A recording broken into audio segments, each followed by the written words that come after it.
So I guess we're ready to start then. Hello everyone, welcome to this is actually the third year of our Tolkien colloquium organized by the Department of English and American Studies at Constantine the Philosopher University in Nitra. I see that we have many participants online. Some people are here with me in the classroom, so the attendance is nice. And today's topic is the nature of good and evil in Middle-earth. So today we will hear 6 presentations on this topic, 3 in the first session, then we will have about 15-minute break, and then we will have 3 more presentations in the second session. So without further ado, we can go for it. The first presentation, of course, will be by me, called The Nature of Evil and Good and Evil in Tolkien's Works. And I'm here to represent the Department of English and American Studies. So let me share my presentation.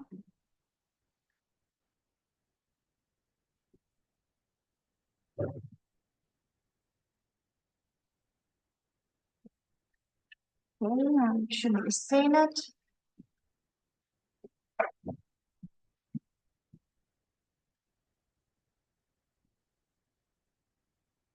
So, the nature of evil and good in Middle-earth. Of course, since Tolkien's work is like the model example of fantasy literature, it's natural that at the core of Tolkien's work is the fight between good and evil. I will start talking about evil first, as that's more the powerful force we can say in his work. And it's ever present and takes various forms, for example, through the Dark Lords, Morgoth and Sauron, who have great magical and military power, through various unnamed creatures who have evil motivations of their own, which are independent of the Dark Lords, such as Shelob, or for example, the monster at the lake at the Gate of Moria. And another form of evil that is present here is the temptations that individual characters go through. Evil has been studied by many Tolkien scholars, such as Zimbardo, Pierce, Kreeft, Marcos, or Davison, and many of them, or most of them, agree that Tolkien's view of evil is Augustinian, since he himself was a firm believer, a Christian by faith. So naturally, he implemented many elements of his faith into his work. On the other hand, we have, however, scholars such as Shipley or Mackintosh that argue that Tolkien's work combines or elements of not only Augustinian understanding of evil, but also Manichaean understanding of evil.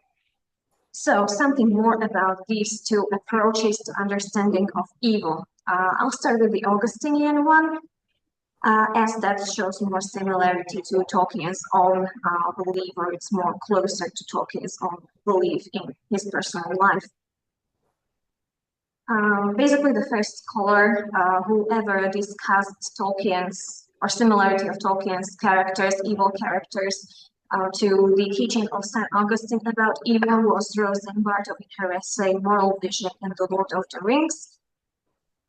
So following the doctrine of the church that is derived from Augustine, Tolkien believed that nothing was created evil in the beginning because everything is created in the image of God, who is goodness itself.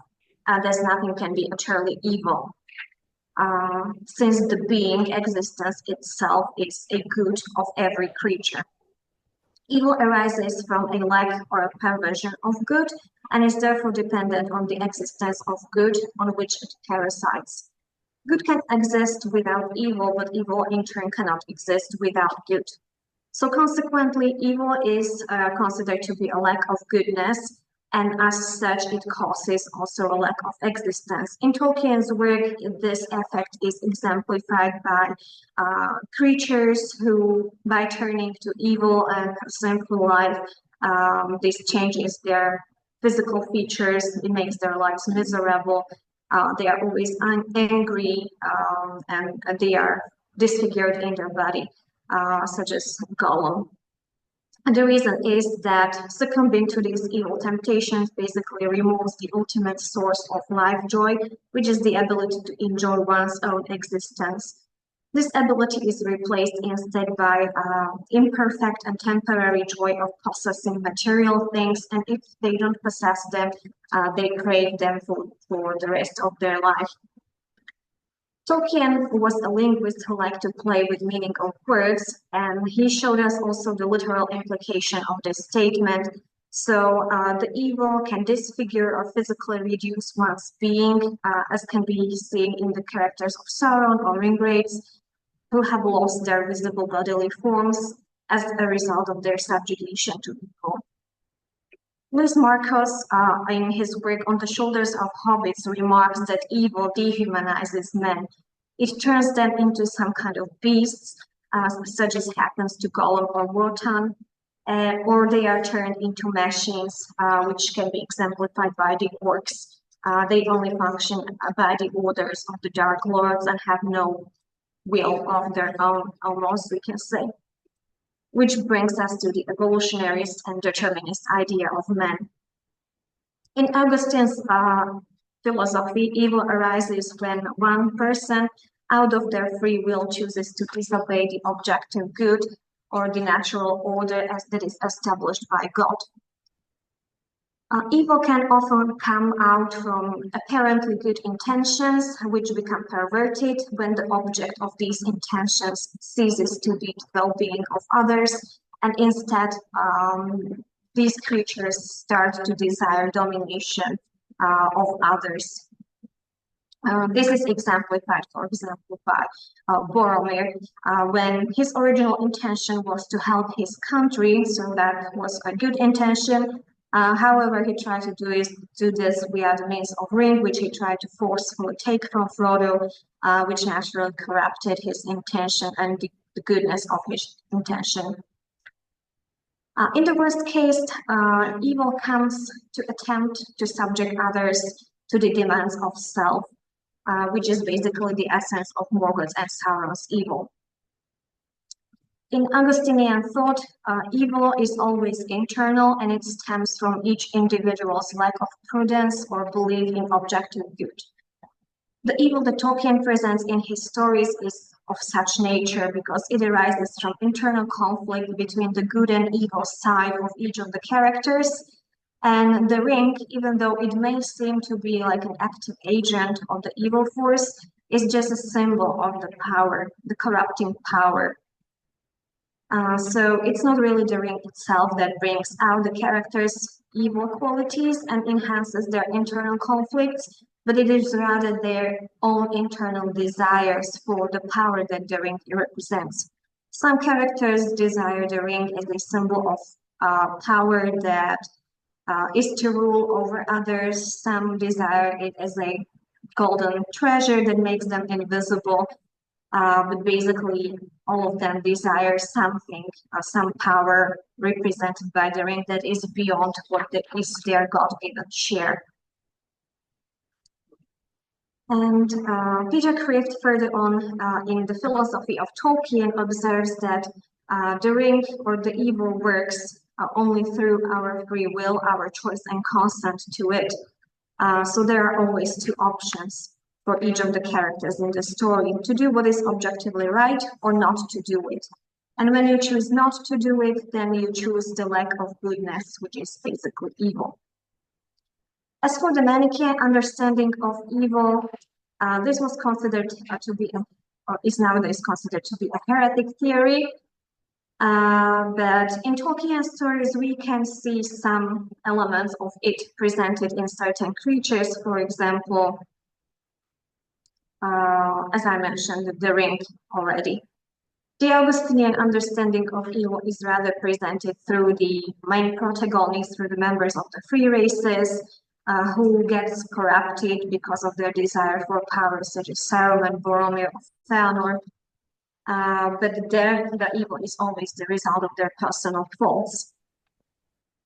As for the Manichaean evil, they didn't believe that evil is just a corruption of good or lack of good. Instead, they believe that it is an equally powerful divine being or principle that stands in opposition to the good principle. So basically, they believed in the existence of two kind of gods who are equal in power, but each fights on a different side of the spectrum. And they compete for who will overrule the world. In Manichaean view, the good is associated with light and evil is associated with darkness, which is also presented in Tolkien's work. Both good and evil function as active forces, so they fight their fights over the rule of the world through creative things, through giving them some suggestions and trying to turn people into either side. So good or evil then in the Manichaean understanding is not a result of man's own will, but the works of the two gods in him. We can best imagine it by what is often represented in cartoons or in films, like you have the angel sitting on one shoulder and the devil sitting on the other shoulder, and everybody, each of them is suggesting some ideas to the man in between. So this is basically the representation of the Manichaean understanding of good and evil and how they fight for man's soul. However, such understanding basically takes away man's ability to choose for himself, or takes away his ability to be morally responsible for one's own actions, because they are just the result of the suggestions of these angels or demons talking to him. So in effect, in the Manichaean understanding, nothing can be held morally responsible for their actions. And in turn, depending on which power wins over the man's soul, man can become completely good or evil, depending on how much the gods propagate themselves in a particular human. Tolkien, being an Orthodox Christian, as I already mentioned, dismisses this idea in his personal life, but some elements of his stories resemble this Manichaean understanding of evil. Jonathan McIntosh, in his book, The Flame Imperishable, remarks that Tolkien also associates good with light and evil darkness. For example, in the Silmarillion, we have the Valars who built the sources of light in Middle-earth. The lamps of Valar later the trees, and then sun, moon, and the stars. And the good characters are often described as radiating some kind of inner light, for example, the elves of Frodo. On the other hand, the evil creatures are mostly associated with darkness. They are depicted as dark, wearing black clothes and radiating some kind of impenetrable darkness around them. Another thing that Tolkien's work has in common with the Manichaean understanding is the apparent absence of the good god, who in Middle-earth stories is Eru, the creator of the world, and he's pretty much mentioned only at the beginning of Silmarillion, that then he removes his direct intervention from the world. He just is like a silent observer of the world. So in his absence, the Dark Lords, Morgoth and Sauron, they function as more active forces and sources of evil. Through many other characters, Tolkien often names Morgoth and Sauron to be the lords of evil or simply the evil. But in terms of the Middle-earth lords, we have to bear in mind that they are not powerfully equal to the Eru, the creator god. They were not his equals. They were just created beings. They became evil through their own pride and disobedience of the divine and natural law of the world of Middle-earth. As a result, in analysis, these Morgoth and Sauron are often identified as satanic figures because they share many qualities with him, and they are considered to be something like fallen angels. Actually, the Morgoth's fall that Tolkien retells in the Silmarillion is supposed to be kind of a retelling of Satan's fall from Christian legends or Christian stories and understanding. Morgoth did not create all the evil in the world. We know that there are evil creatures that existed independently of him, such as Ungoliant, He cannot be considered to be like evil force in the Manichaean sense, truly. And it's also mentioned that both of them were good, originally created as good, and through pursuing their selfish desires, they turned to evil. They can only incite others to evil, however, through suggestions or under threats and forcing them to work for them. So we have scholars such as Shippey and Davison who discussed another features of Tolkien's work that recall Manichaeism the most. We can go into like specific examples in my slides. One of the ideas is the representation of evil as an active force, especially the ring, which I already mentioned several times, seems to have an agency of its own. For example, it's mentioned to speak to Frodo, urging him to put the ring on and trying to dominate his will. In other cases, it seems to have a mind of its own, like it decides to change its size, slip off the wearer's finger, and try to find another wearer or bearer. Moreover, every action that characters would undertake by using the ring would eventually turn into evil, as is mentioned several times. So Davison, in his article Tolkien and the Nature of Evil, arguments that the ring, however, has no will of its own. It rather functions similarly to the Horcruxes in Rowling's stories, because it's animated by a portion of Sauron's power that Sauron himself put into the ring. So it cannot be considered an independent evil force in Manichaean sense. Most lately, there's this book by Hillman, Pity Ring and Power, where he discusses the complexities of the relationship between characters' free will, the will of the ring, and Sauron's working through the ring in more detail. So I really recommend to give it a read for a better understanding of the complexities of the relationship. Further on, Caldecott in The Power of the Ring mentions that similar to Sauron's ring, even before that in Silmarillion, it is described that Morgoth kind of disseminated portion of his power into the physical matter of Earth, which resulted in the fact that everything that is created from Earth or in Earth kind of has this natural inclination to evil by itself. And it's also mentioned in the books that were collected or published in the collection Histories of Middle-earth, the stories that particularly relate to Morgoth's existence in Middle-earth. This volume is called Morgoth's Ring. So again, in this we can see another resemblance with the Manichaean opinion that all matter is evil, or that all matter can be 100% turned to evil under the threats of the evil gods.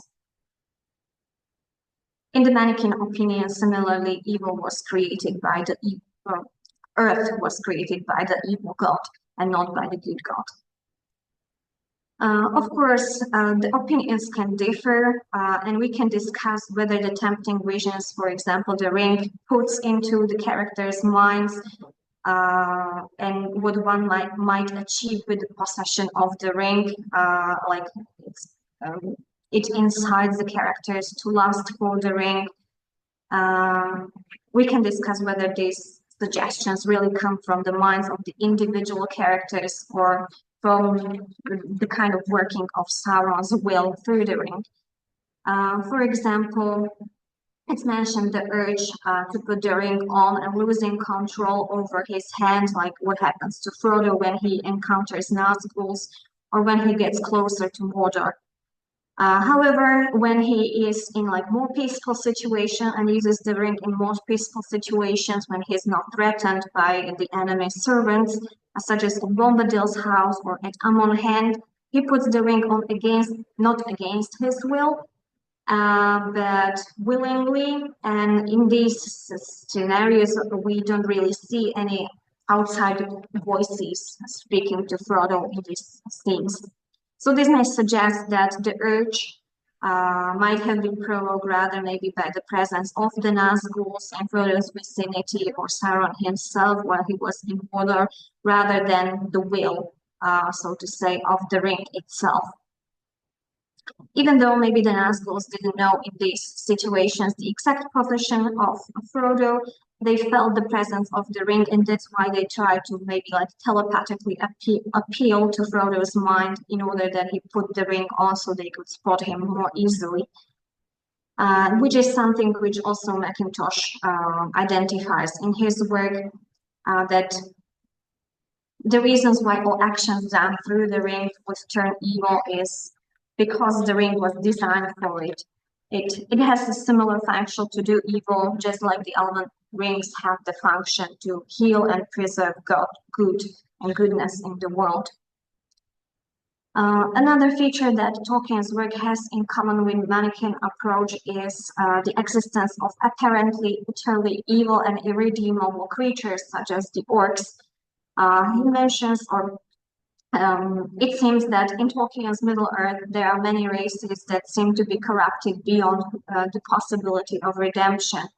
And this is also the most problematic feature of Tolkien's work, which he himself struggled to reconcile with his fate. And he basically never resolved this question throughout his life because the idea contradicts his personal beliefs. In his personal life, he didn't believe that anyone can be absolutely evil and beyond redemption. In one of his letters, he basically just mentions that the evil creatures in his work, such as the orcs and trolls, that seem to be irredeemable, it is because they are not considered to be rational creatures in the true sense, like they don't possess a soul, so they cannot be held responsible for their immoral actions. Because they are just counterfeits of other creatures that were created by the Eru god. These creatures, such as the orcs and trolls, since they were created or begotten in sin by Morgoth breaking the ban to create things, living things of his own to become their lord, are therefore naturally evil. And however, Tolkien emphasized that Eru, by tolerating the making of these creatures, giving them existence and incorporating them into his creation plan, just shows that there is some good even in them, that is their existence of itself. Another way how to explain their irredeemability, which may somehow put it in line with Tolkien's personal Christian beliefs, is that these creatures kind of have been programmed to do evil, just like the ring is. And maybe this is what Tolkien meant by pronouncing them naturally evil, that they are programmed to act in this way. Or maybe they just succumbed so fully to the sinful life full of anger, gluttony, murder, and quarrels that they don't feel any guilt for it, or maybe even enjoy it. And this is basically the one prerequisite for becoming redeemable, that you have to feel guilt over your sins and to do penance for them, which they are not capable of or they don't want to do. So all in all, we can mention that the evil characters or evil power as such in Tolkien's work has several typical features or characteristics. First of all, it cannot create in the full sense of giving life of its own. It can destroy, mock, and pervert. Evil desires most of all power. Evil is unable to understand the designs of good, and evil is distrustful of everyone and hence unable to cooperate effectively. This we can see, for example, in the many different orc tribes always fighting with each other, basically to death. It is because evil characters, they cannot empathize with others, they can't imagine that someone would act differently for different motivations than them. They picture everyone as rivals in power, and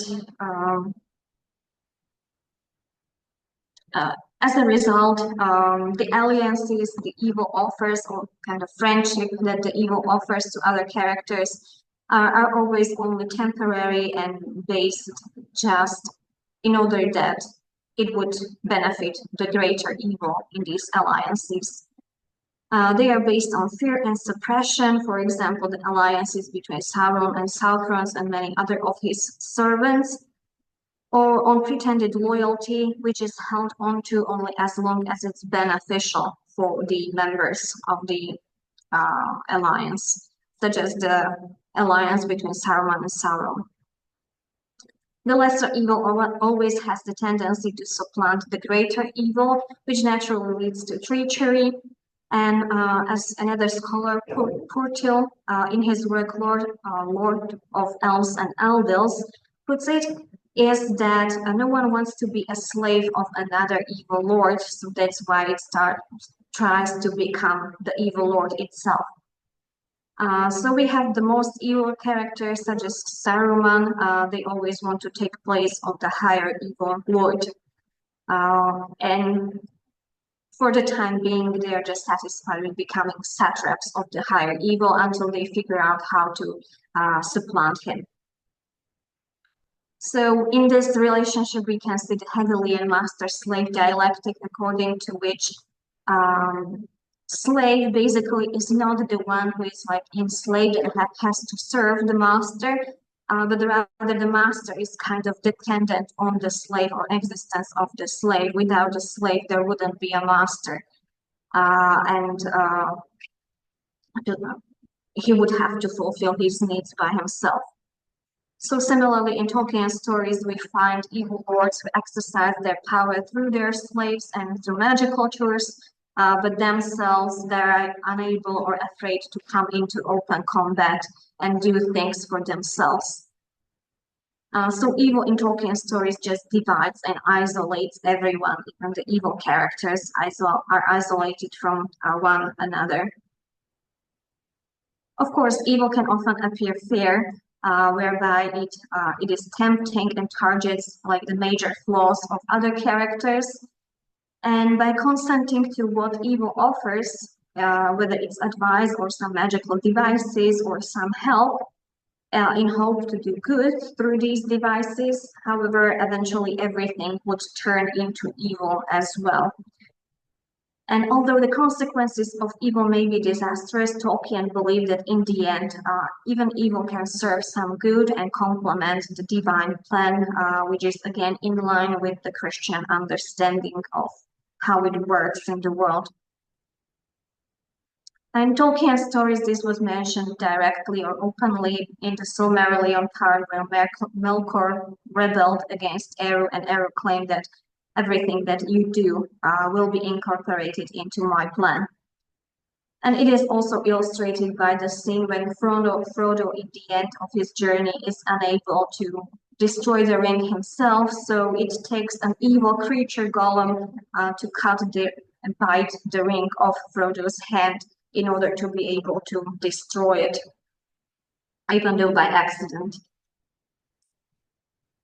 Basically, the major difference between evil and good in Middle-earth and between their nature is that while it's possible to become almost utterly evil and damnable, it is impossible in earthly life to become perfectly good, which is emphasized many times by different characters. The reason is that the evil characters, they despise good as some kind of a foolishness, they don't understand it, and they just laugh at it.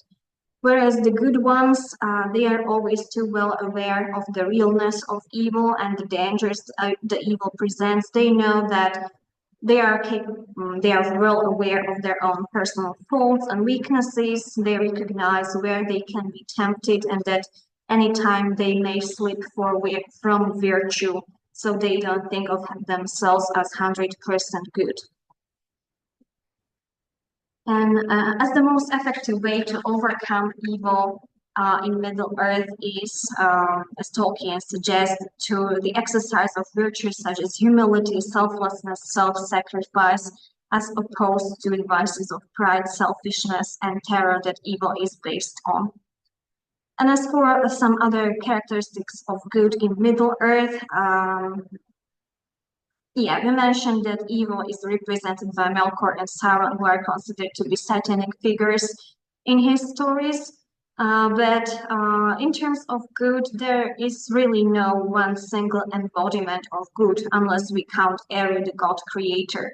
But as I mentioned previously, he is present only in the early chapters of the Silmarillion in Andulindala, the myth of the creation of the world, and then he remains beyond the circles of the world, so he doesn't interfere in the history and events of Middle-earth. He is recognized as God and the only source of life, mostly by elves and their friends. However, he is not worshipped in Middle-earth, unlike Melkor, who tries to establish some kind of worship or religion to himself. The fact, or this is because Tolkien deliberately removed any references to religion and religious practices, and if there are any presented, they are rather associated with the corruption of the system and with the evil and the appreciation and worship of the evil lords, rather. In the later books of such as The Hobbit or The Lord of the Rings, basically Eru is not present at all in the stories, and same goes for angelic creatures, the Valars, which we can consider to be like an amalgam of the Christian idea of angels and the pagan idea of gods, such as the gods of Olin or the northern gods that the Scandinavians worshipped. They administer, or their role is to administer the world instead of Eru, and their function is similar partially to pagan gods because each of them has assigned a section or area that they are most powerful over, such as we have a god of nature, a god of hunting, water, and so on and so on. However, they are physically secluded in Valinor, and in addition, in the history of Middle-earth, it's mentioned Valinor is eventually removed from the physical plane of existence, and they only enter the history of Middle-earth at moments of highest exigency, for example, as the final fight with Morgoth or the destruction of Númenor. Besides that, the only mentions we get from them or about them in later stories is that elves occasionally pray to them for help in a similar way, like Christians pray to saints for some intervention at God. But even the Valars are not faultless. They have weaknesses of their own. They are inclined to anger and not always administering Eru's will and similarly it is with Maiars, which can be considered to be like lesser counterparts of the Valars. Maiars are represented by the wizards in Middle-earth, especially in the Third Age. So Gandalf represents them, Saruman, Radagast, and so on, but also by Sauron. And already from that example, we see that even though their role was to inspire others to goodness, they failed this role and they are corruptible and they turn to evil, many of them, especially Saruman and Sauron. So they also cannot serve as perfect models of goodness. The good in Middle-earth has then no single source as such, no ultimate originator, and it is rather the result of the combined successful efforts of all individuals to overcome their personal faults. Evil kind of has these originators in a sense, but goodness or good seems to operate on a principle of some kind of intuitive knowledge of objective morality, which might have been inspired by Lewis's idea of Tao, that there's some objective truth and values that we all intuitively know because it's kind of ingrained or seeded into our souls by our creator. And we just kind of have to rediscover these rules. And while it may appear that evil of certain characters is caused or inspired by external forces or exercised under threats, the goodness is always based on the own decisions of the characters. At most, the good characters, they cannot really force anybody to act in a good way under threats like evil does, and they can just inspire, give suggestions, or give advice. They can never force anyone to do what they perceive as being the right thing. That is what Gandalf does in the stories. So the choice is always left to the individual characters. They have the choices have to be pondered, evaluated by each advisee on their own and chosen out of their free will. Otherwise, it would cease to be good in a true sense of the word. So that's so much for my understanding or interpretation of the nature of good and evil in Middle-earth. So thank you for your attention. Maybe if you have some questions, I'm open to answering them.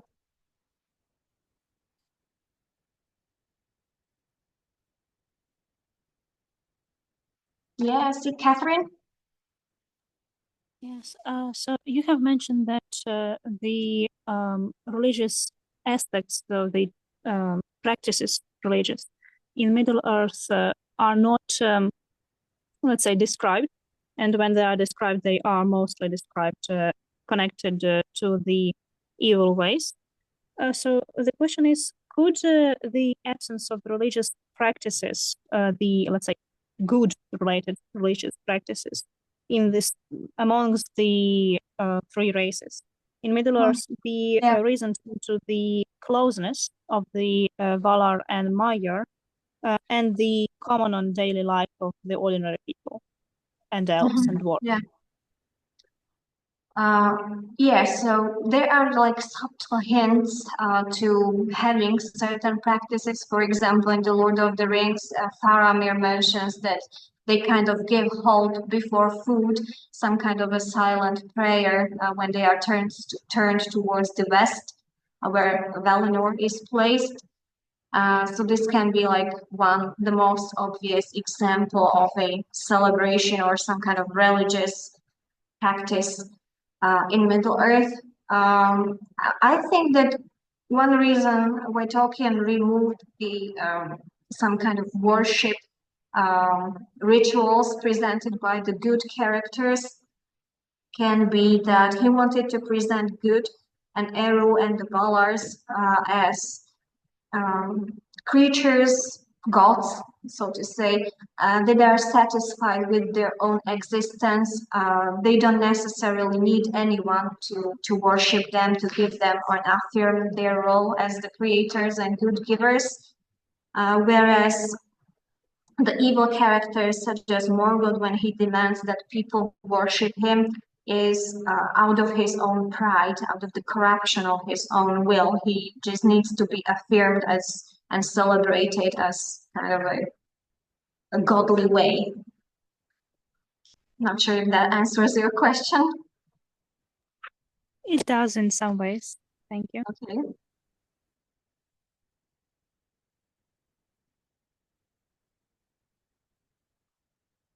May I add a little bit to this discussion? Actually, you just gave the explanation from the perspective of the gods who want or don't want to be worshipped, but actually religiosity is a human need. Humans need to worship someone. Actually, that's why religions actually appear in our societies. And so this is the peculiar thing that we don't see people really worshiping anyone, humans, I mean, but still we see the rituals performed on Meneltarma during the Númenórean, like Oh yeah, I forgot about that. Yeah. Period of development. Before they started worshiping Melkor, they were actually worshiping Ero Ilúvatar, and Tolkien quite. For Tolkien, he quite in detail describes what they were actually doing there on this mountain. So there is religion, but it is practiced by humans, and we can say that elves also do something, at least the elves of Middle-earth, because they sing, they kind of like they chant to some hymns to Varda, actually. So it's not described very much kind of like in detail, but they also have something like probably a religious attitude towards their favorite protectress, Varda. Yeah, definitely. Or even the elves, like there's descriptions of that they hold celebrations, for example, for the harvest season, or I don't know, for the beginning of a spring. So that may be associated with some kind of religious practices with them. And maybe Tolkien just didn't really want to dive into this into more depth and explain what the religious beliefs of the elves or the humans there are, as it might have been like a sensitive topic for him, because as a Christian, maybe he questioned whether it is okay to really like associate God of Christianity with the gods in his work. I don't know. It's a very complex thing. And nobody can really see or understand what was going on in Tolkien's mind, like why he didn't really explain that.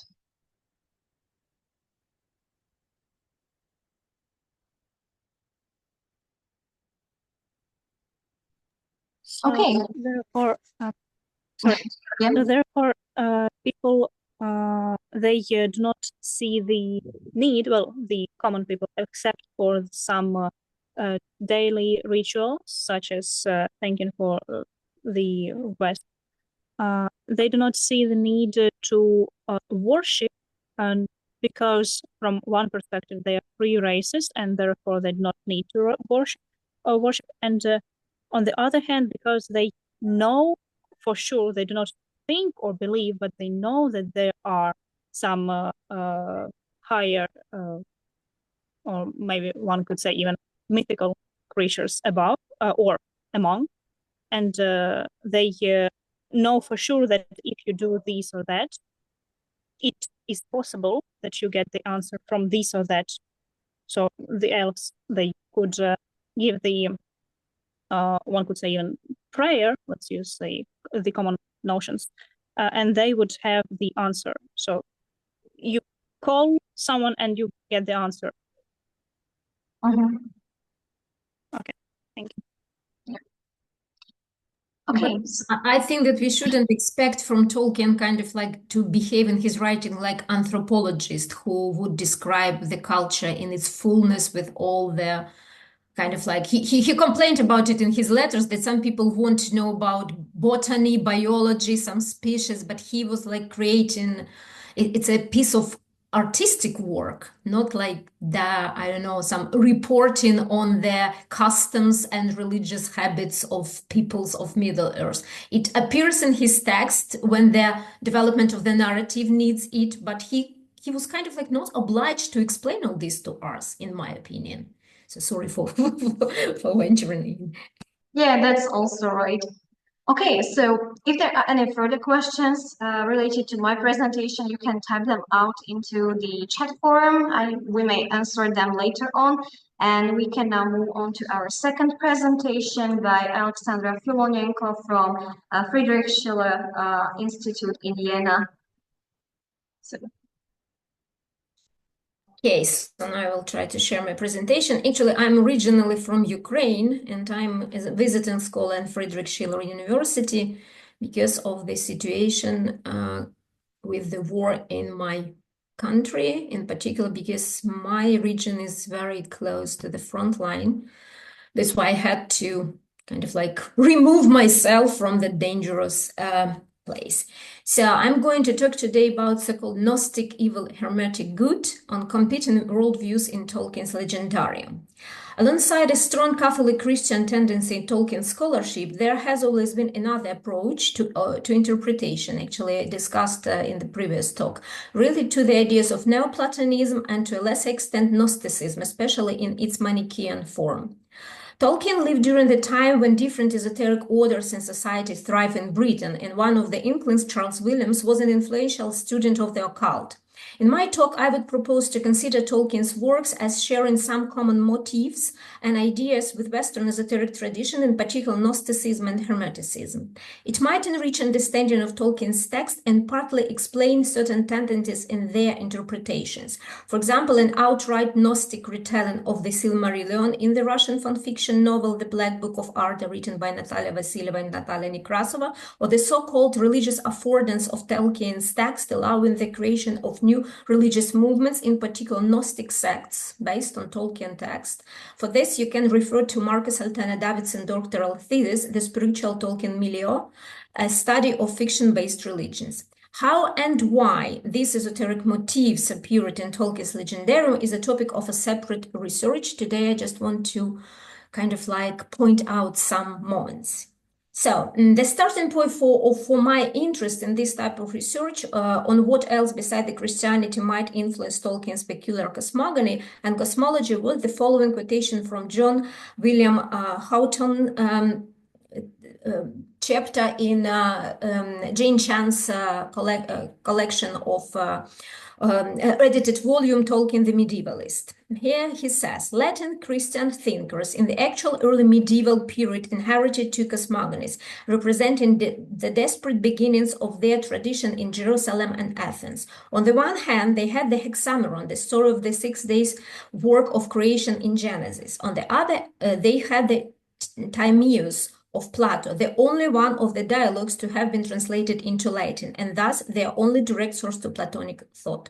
As Tolkien first convinced of the materials that eventually became the Silmarillion, the asterisk early medieval would have received in the Ainu Lindale a third account of creation, like the third version, partly combining something from the Genesis, something combining something, some from Platonic or Neoplatonic thought. This implies that Tolkien mythopoeia contains both elements, Christian and Platonic, in some, and some scholars have already given thought to it.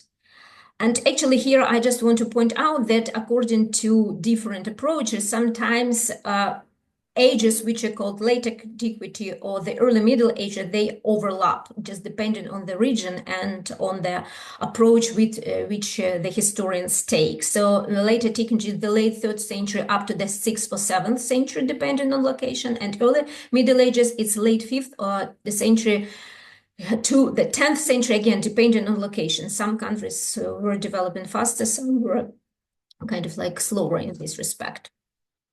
So the Neo-Platonist or just Platonist interpretation is one of the leading approaches besides Christian Catholic, as exemplified in many texts by Verlin Flieger, who rightly points out in the Interrupted Music, the making of Tolkien's mythology, that, quote, a quick comparison between Christianity and Tolkien's mythos reveals some fundamental differences, and not just on the level of a doctrine or creed. Tolkien's is a far darker world than that envisioned by Christianity, and lacks the promise and the hope that the older story holds out, end of quote. Further, she continues that Tolkien's creators doesn't resemble either Judaic god of hosts, nor the traditional Christian god of love and forgiveness, but is rather, quote, curiously remote and of the most part inactive figure, involved save for one exceptional moment in the world he has conceived, like the Neoplatonic deity. It is known that Neoplatonism had influenced not only Christianity, but on many other contemporaneous currents of late antiquity, early Middle Ages. That's why I had to give that framework. What is late antiquity, what early Middle Ages? It was a very active period for philosophy and theology, and many competing ideologies and worldviews were fighting at the time, and Christianity was becoming what we know Christianity now, fighting these ideologies or or heresies, as they used to call them later.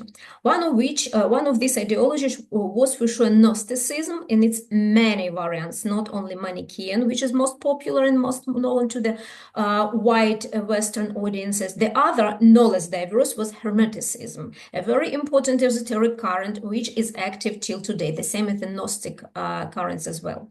I suspect the asterisk late antiquity Gnostics or Hermetics wouldn't also be surprised by the Ainu Lindale. They would accept it as just another account of creation. Maybe a little strange, but still nothing out of the place for that period of development of human thought. Gnostic and Manichaean in the first place readings are also not uncommon in Tolkien scholarship, though they are much less popular than Christian Catholic or Neoplatonic ones. Yet some researchers emphasize these elements. For example, we can find about Manichaean influences in Tom Shippey's The Road to Middle-earth. It's about the Lord of the Rings.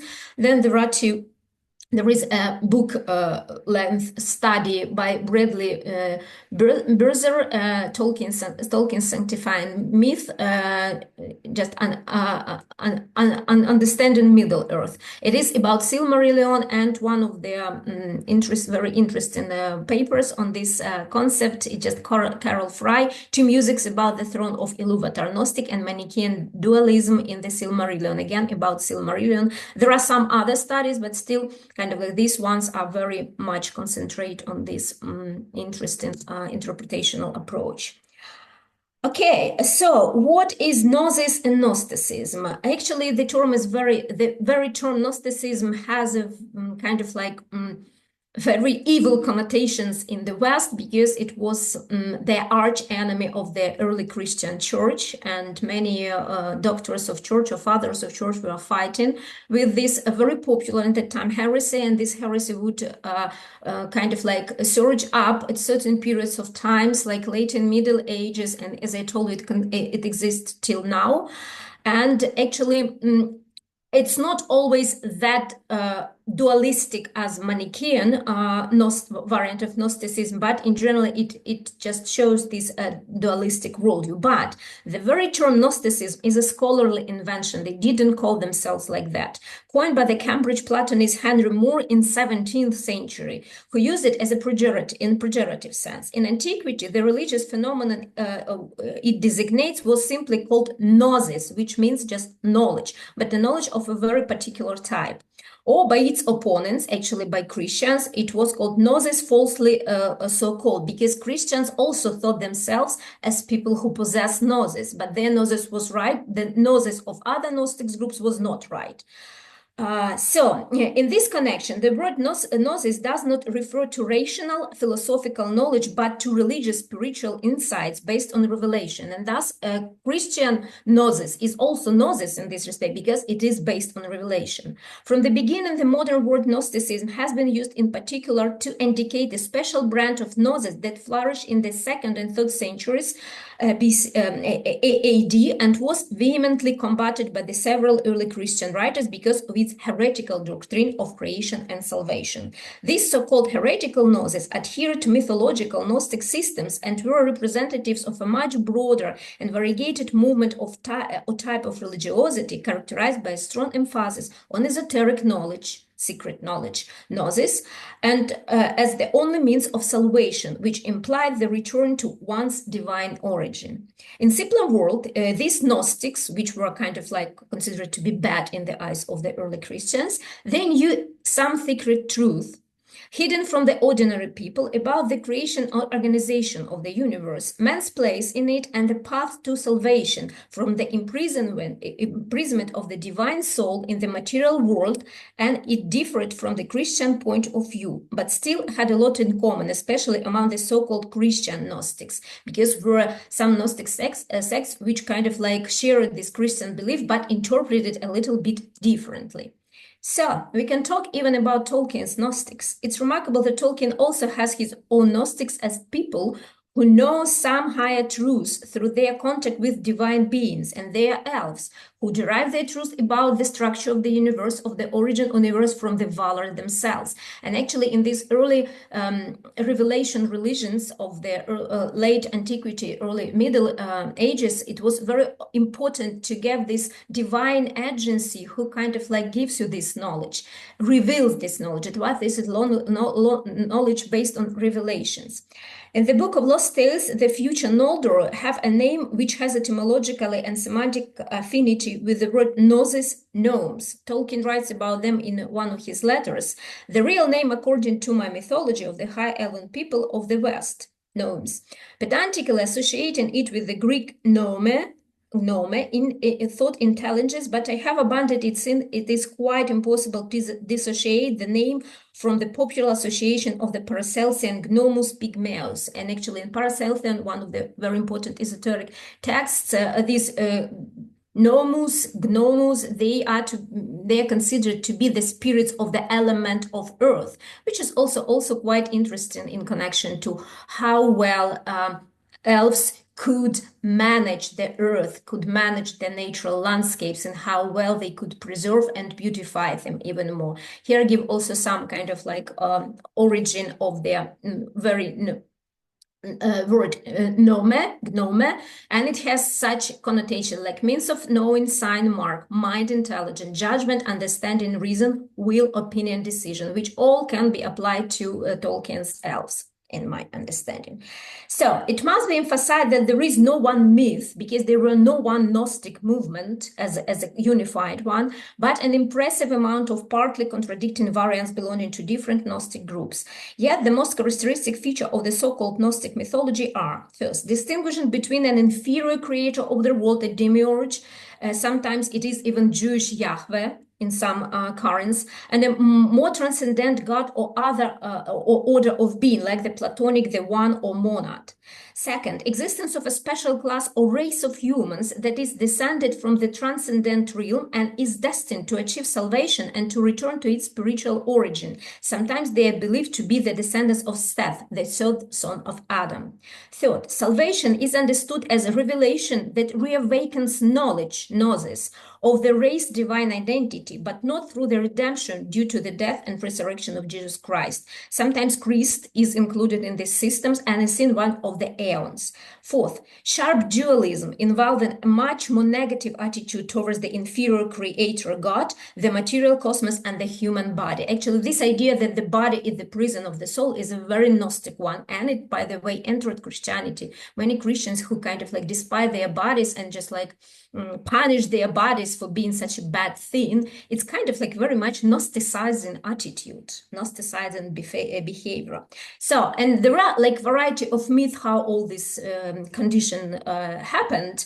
And if we summarize this myth, it will follow the following traits. A transcendental God, who is called very often the Father, creates a pairs, or sometimes not pairs, but separate aeons, who are his thoughts and who constitute pleroma, full perfection of his divine, of the divine, a kind of hierarchical family. They are kind of like related. One of these aeons, Sophia, translated as wisdom, rebels because she wants to create on her own without a partner, or she does not have a partner for some reason in different variants, and creates a creature sometimes called Yaldabaoth.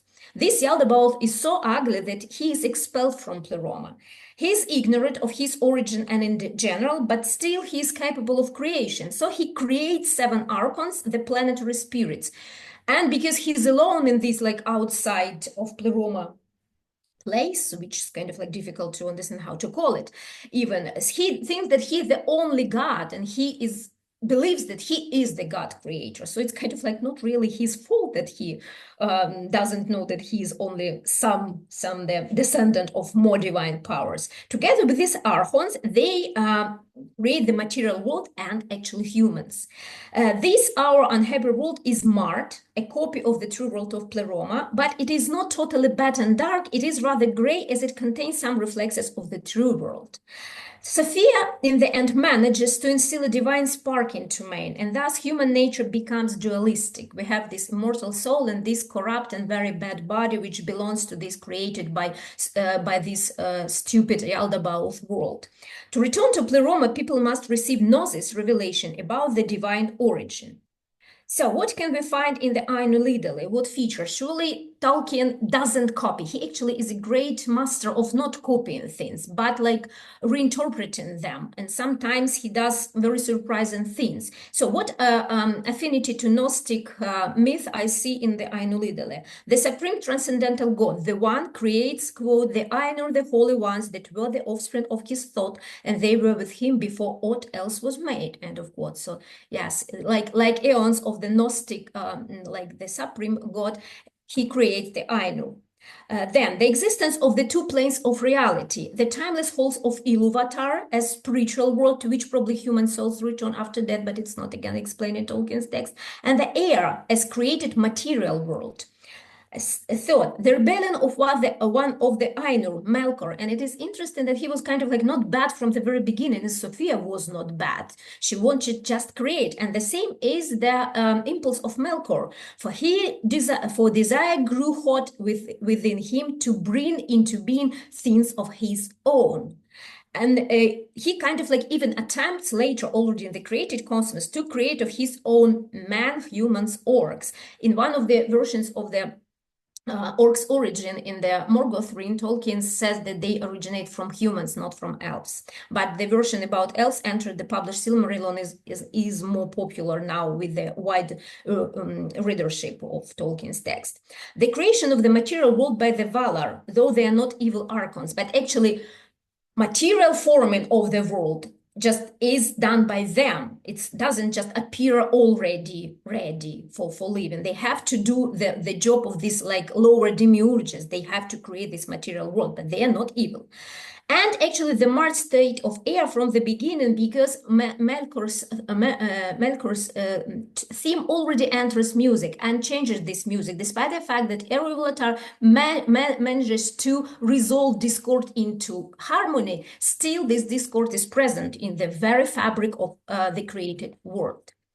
And though elves, through their contact with the Valar, possess the true knowledge about the creation and the fates of the world, humans also have their own gnosis, as exemplified in the so-called lore of Adanlel. We can find it in the very interesting text called Athrabes Finrod Andreth, in this 10th volume of the History of Middle-earth, Morgoth-Rins. There we can read, "Yet among my people, from wise into wise, out of the darkness come the voice, saying that men are not now as they were, nor as their true nature was in their beginning. They say plainly that men are not by nature short-lived, but have become so through the malice of the Lord of the darkness, whom they do not name." Quite Gnostic reading in my understanding. And this notice does sound Gnostic, actually, especially when supported by Andreth's word to Finrod, which could be interpreted as outright Manichaean. We know, if you do not, that the Nameless is Lord of this world, and your valor and ours too is a folly, or at least it is fruitless. So they just believe that this world, the created world, is kind of like ruled by this Lord of Darkness, and whatever humans do, they are going to lose this battle in this created world, but probably there is some hope for their life after the death. And it is no wonder that in the world where such omnipotent evil divines in the understanding of human, divine entities in the human understandings are present, even men who partake in elvish wisdom fall under the influence of Sauron, who aptly reinterprets the Numenorean gnosis. Bradley Berzer writes, "Just as the earliest men have been tempted with the knowledge, so too were the Numenoreans. Taken into the confidence of the Numenorean, Sauron soon provides a Gnostic interpretation and reading of what was left of the traditional Numenorean theology. Iluvatar was the false god, the god of darkness, said the dark prophet and priest Sauron. Melkor was the true god, the giver of freedom to man. In Tolkien's mythology, Sauron presents himself as the Gnostic savior, urging the Numenoreans away from the labyrinth of Iluvatar's time and space and toward the true god Melkor." End of quote. This Gnostic streak never totally disappears from the text and can be found even in the Lord of the Rings, as Tom Shippey points out, discussing the function and the meaning of the ring in his research, the Road to Middle-earth. What about Hermeticism? It's quite an interesting current. It exists in two forms. First is a specific historical form of Hermetic philosophy based on the words of the revelation ascribed to the Egyptian god Thoth, Greek Hermes Trismegistos, or Hermes the thrice greatest, and written in Greek and Latin, dating from the middle of the 1st century to the end of the 3rd century AD. So this development coincides with the development of the early Christian church and the Gnostic currents as well. Then it was kind of like in the West, it was partly forgotten and then resurrected or was reborn again with the new vigor in the time of the Renaissance. And since that, the people who study Western esoteric tradition as an academic discipline, they call this new Hermetic philosophy a Hermeticism. And it is a traditionally underestimated dimension of general religious and cultural development in the pre- and early modern Western society. Wouter Hanegraaff describes it as so. Quote, it begins with the Hermetic tradition of the Renaissance, started with Marsilio Ficino's epoch-making translation of the Corpus Hermeticum in 1463 and published in 1471. The 16th century was the birth of a new type of syncretic religiosity that could make its appearance in various fashional contexts and was based on Jewish, Christian, and pagan components. Traditional disciplines like astrology, magia, and alchemy now came to be understood as integral part of the comprehensive religious philosophy and cosmology on a Platonic, Hermetic, and Kabbalistic foundation, sometimes referred to as Philosophia Occulta, occult. End of quote. The development of this tradition continues till now, and actually Charles Williams took part in this, was a member of the one of the branches of the order, Hermetic Order of the Golden Dawn, which thrived in Britain and exists till now. So some people do belong to these specific esoteric societies, and they will not tell you that they belong to it because it's esoteric, so it means secret, but they exist and they practice some esoteric rites and even magic of a very specific type. So what is the Hermetic attitude to cosmos? It's not totally, but in many respects differs from this dark Gnostic attitude towards the cosmos as a dark and really bad place. Unlike Gnosticism, Hermetics have a different outlook on the created cosmos. Quote, according to the Hermeticists, the human mind was able to know God at least partially through the contemplation of the cosmos. Although the Hermetists recognized that the material world could wholly absorb the human being, the cosmos always remained for them the beautiful product, the first son of Supreme God. They never ascribed the origin of the world to an imperfect and evil demiurge. The way of Hermes implied instructions concerning the nature of the cosmos with the help of all kinds of sciences, theories of space and movement, astronomy, which included astrology, medicine, and magic. Its aim was to make the world transparent towards gods, end of quote. And it's interesting that kind of contemplating and loving this material cosmos meant to understand God. And it does resemble the attitude elves have towards their created world. They do love air, they do love art, they do love Middle Earth, and try to preserve it and make it even more beautiful. Unlike Gnosticism, it is a monist system and thus is closer to Christianity. Like monist system, believing that there is only one divine power, which the origin of everything. In many respects, it is a much more optimistic worldview, though there were more pessimistic Gnosticizing texts as well. Remarkable that Hermetic teaching was even praised by some church fathers like Lactantius and St. Augustine as a pagan teaching which promotes the idea of Trinity and predicts the coming of the Savior. So many of these ideas are described in the first text of the Corpus Hermeticum, Poemander, in which a divine agent brings Gnosis to Hermes and shows him the vision of creation of cosmos. We remember there was the vision after the music before the world was created in Tolkien's Ainulindale. Different Hermetic groups shared the following ideas as remarkably some of their reflexes can be found in Tolkien's Legendarium, particularly in the elven perspective on the world.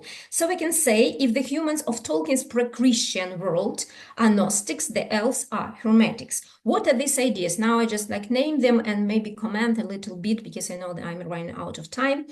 God is invisible and entirely visible in his creation, the cosmos. And the visible world reveals the greatness of the invisible God. So actually, the cosmos, the beautiful creation, is the God kind of like himself. And we see it also kind of like in Tolkien's writing, it's a separate thing, but still it's the product of his thought of music which he conducted. And music was performed, by the way, by his thoughts, because the Ainurs are offspring of his thoughts.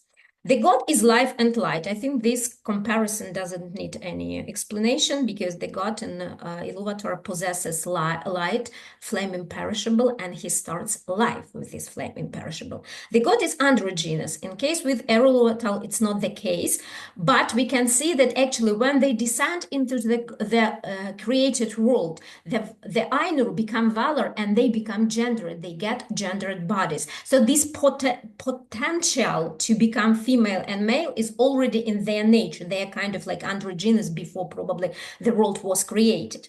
Generally, the world is good and a thing of beauty, a true cosmos. Cosmos in Greek actually means something beautiful.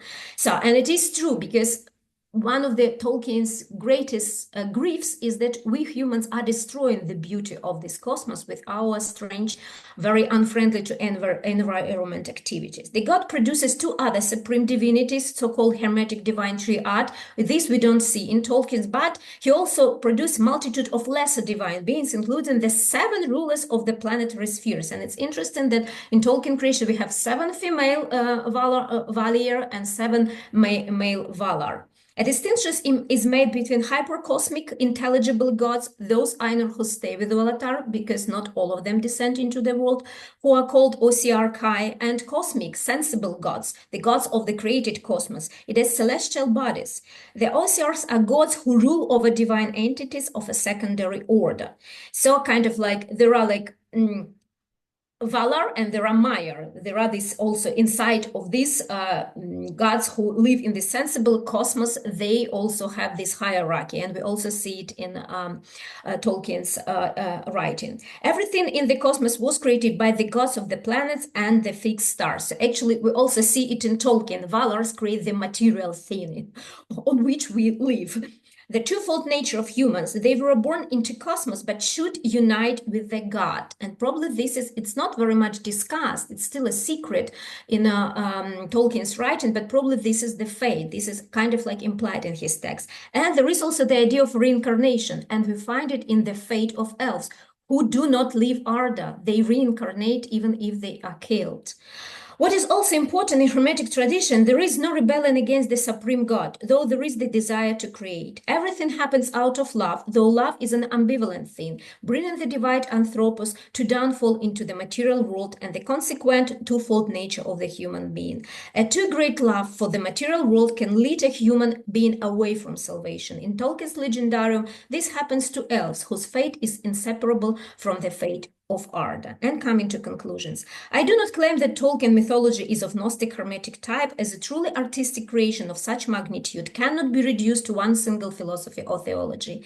It remained generally Christian in spirit, as many critics have proven repeatedly. Yet it possesses some elements which entered his secondary world consciously or unconsciously for its creator that might be interpreted in esoteric vein. It can be proposed that seen through the lens of the esoteric tradition, man's worldview and religiosity in Tolkien's pre-Christian world tends toward Gnosticism under influence of the evil power, while Elven outlook on the world and religious sensibilities can be considered a kind of Hermetic. Even their particular fall is rooted in their love for the world and its beauty and influences their nature. They cannot leave Arda even after death and continue to reincarnate in the circles of the world. Nonetheless, elves are the race that possesses cosmological cosmogonic gnosis. Yet they are deprived of knowledge about their fate after destruction of Arda of the first music and have to rely on the Estelle hope.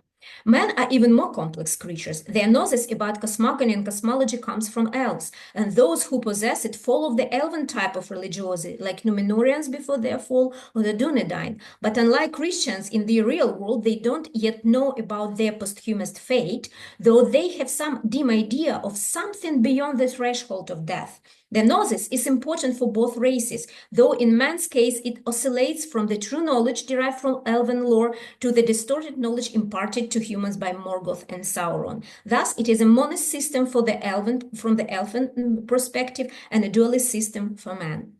It can be concluded that Tolkien, as a devout Catholic, moves his mythology towards a monist Christian system, but because it is a pre-Christian, and he writes about it himself in his letter, or even we can say pre-Yahweh world of our imagined prehistory, it also contains a dualistic outlook. It is possible to argue that on the hypercosmic level, Tolkien's world is potentially the proto-Christian world of the Father.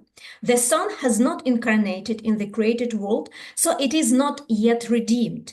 There, the struggle between the good and evil as relatively equal powers goes on, and the good is fighting a lone defeat until the Eucatastrophe of the incarnation takes place. Thank you for your attention.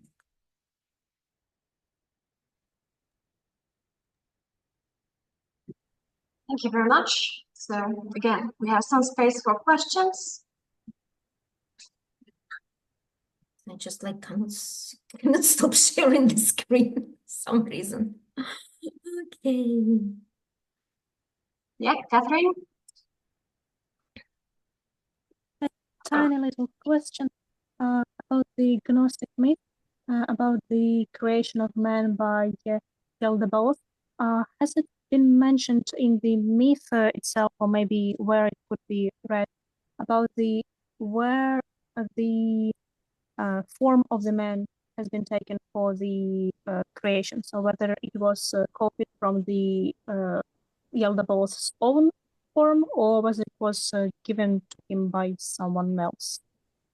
It just depends on there is no one text which kind of like refers to this myth. Somehow Yaldabaoth, having this creative power, knows how to create humans, and he creates kind of like what humans look like. Sometimes it implies that it's already kind of like archetypal image or something, like reveals itself in the matter, and he have to follow it.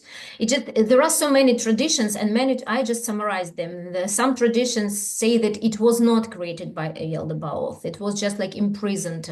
Man was created by like other device agent, by Sophia sometimes herself, but they imprisoned in this material cosmos.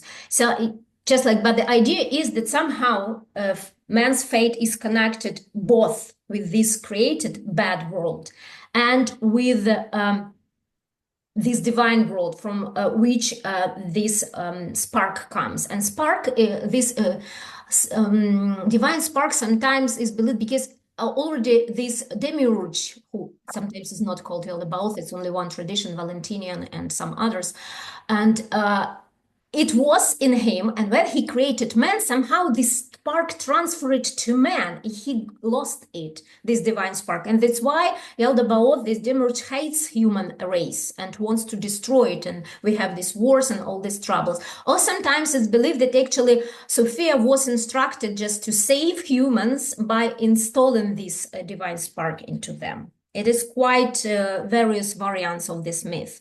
I don't know, I just can just give you maybe some like in the chat section where you can start reading it. There are several books which give the overview of these different traditions.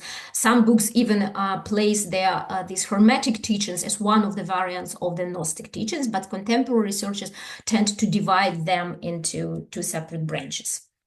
So I hope I answered your questions, but I will give you some links, just like some information in the chat section. Thank you for the answer. I would be grateful for the links and text. I would like to take us back to Athrobeth, right? The seminal text by Tolkien, where his characters actually talk about metaphysical things. You don't often get this in Tolkien, but this text is remarkable, and there is hope in it. It's introduced as old hope, specifically the hope that God will at some point enter the world. And it connects with the idea that Tolkien developed later in his writing about Ardamad, and then healed, the idea of healing, which correlates with your conclusions that it's a world that's moving, let's say, towards Christianity, but God has not entered it yet, therefore. And after therefore, I prefer to look at it as a world narrated by multiple narrators. I will talk about it in my paper as well. And they all have their perceptions, so they try to make sense of the world. And yes, in the ways they're trying to make sense of it, you will find all kinds of things that correlate with people trying to make sense of the world in our reality. Yes. So this is, for me, how it all comes in. People haven't got a clue really, but okay, they come up with all the systems that combines the mythological elements like this or like that, and so on.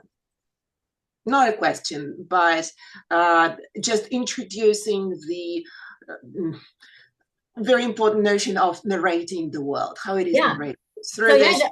I just talked about these theological perspectives, at least two. And again, already inside of man race, we have different approaches. Like, if elves are more or less unified in their outlook on the world, humans start just differ from the very beginning. They already follow different paths. And actually, and this is what we know about the people who came into contact with the elves. What people who live somewhere outside of this western part of Middle Earth, they might have very different outlooks, but Tolkien touches upon it. But at least Finrod has something to learn from mortal woman in this conversation, which is also remarkable. Okay, so thank you very much for the conversation. You can carry them on in the chats, and we can move on to the next presentation by Joyzukey Armendariz. Sorry, hopefully I pronounced it correctly. From the Tolkien Society all the way from Mexico. So Joy, if you're ready, you can share your presentation. Yes, let's see if this audio is good enough. Let me see. Yes, we can hear you well. Okay.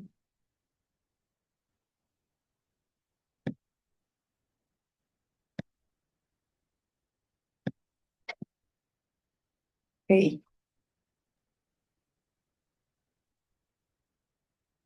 So, hello, everybody. My name is Joy Armendariz, and I'm a full-time professor at the University of Chihuahua in Mexico.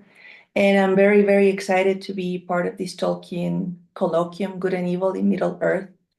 I'd like to thank the committee from the Department of English and American Studies at Konstantin the Philosopher University in Slovakia for this kind acceptance of my proposal. It's exploring symbolisms of evil in Tolkien's Middle-earth. And I'm very honored to be presenting along these researchers who aim to explore the work of the professor with academic rigor. And that's a very important aspect that we're trying to explore also in our country. I would also like to thank Sociedad Tolkiendilia in Mexico and my SMIAL Aglaron for establishing the very first contact that makes my presence here possible, for their support in providing sources and all these different references to be used. The topic that I would like to explore includes some of the concepts of evil that you have already analyzed, and it's not my intention to analyze them further, but I would like to consider instances in Lord of the Rings and Silmarillion of these notions of evil. I'm pretty sure that other researchers will dig deeper into this. First, the origin of evil in Tolkien is a philosophical concern, because Tolkien notes that evil was a corruption from the original creation, and therefore the world is moving further away from the divine. In other words, all things in Middle-earth tend towards corruption. The first example, we can see that in Melkor, And of course, the downfall of Numenor, which later on leads to the sinking of Valerian. And then the corruption that we see in the elves in its diminishing. And trying to avoid these very specific notions of evil, we might say that evil in these stories is a real element, not only the absence of good, it is an element that can be resisted, and it could affect the other entities of Middle Earth. A best example of this idea is the ring, which is an extension of the force of a character, and this extension affects the will of the bearer. This last concept leads us to accept the argument presented by Shippey, which was already explored at the beginning, in which he indicates that Tolkien shows this ambivalence in his delimitation of evil, whether as Manichaeistic or Boethian or Augustinian, sorry. And this complicates the existence of an almighty deity, at least in the Manichaeistic perspective, this almighty deity that would be in opposition to an evil one. The Boethian or the Augustinian notion is the lack or the absence of good. It's not my intention or in this presentation to explore these concepts, but it will be sufficient to say that in Tolkien, even evil is something real, and it is also an internal temptation. We might comfortably say that the ring is not an amplifier of the evil that is found in the bearer, but in most of the cases, at least there's this complication in the story, right? But in most of the cases, it is an entity of evil that is projected on the bearer, which emphasizes Tolkien perspective of the world. Now, my main thesis is that Middle Earth works as a cartographic element that correlates the notions of evil that converge in Lord of the Rings and Silmarillion. And that is the Middle Earth stands between the real and spiritual dimension. This is clear as the characters move from the northern part of Middle Earth to Mordor, where the source of evil spreads. And with this idea in mind, I would like to explore symbols of evil in Middle Earth, presented in the land, also evil presented in the characters, and this evil that is in the struggle that in my perspective leads to a positive outcome identified as an Eucatastrophe. Eucatastrophe as a concept will also be explored by another researcher. I do have a delimitation of the concept, and we will get to that point later on.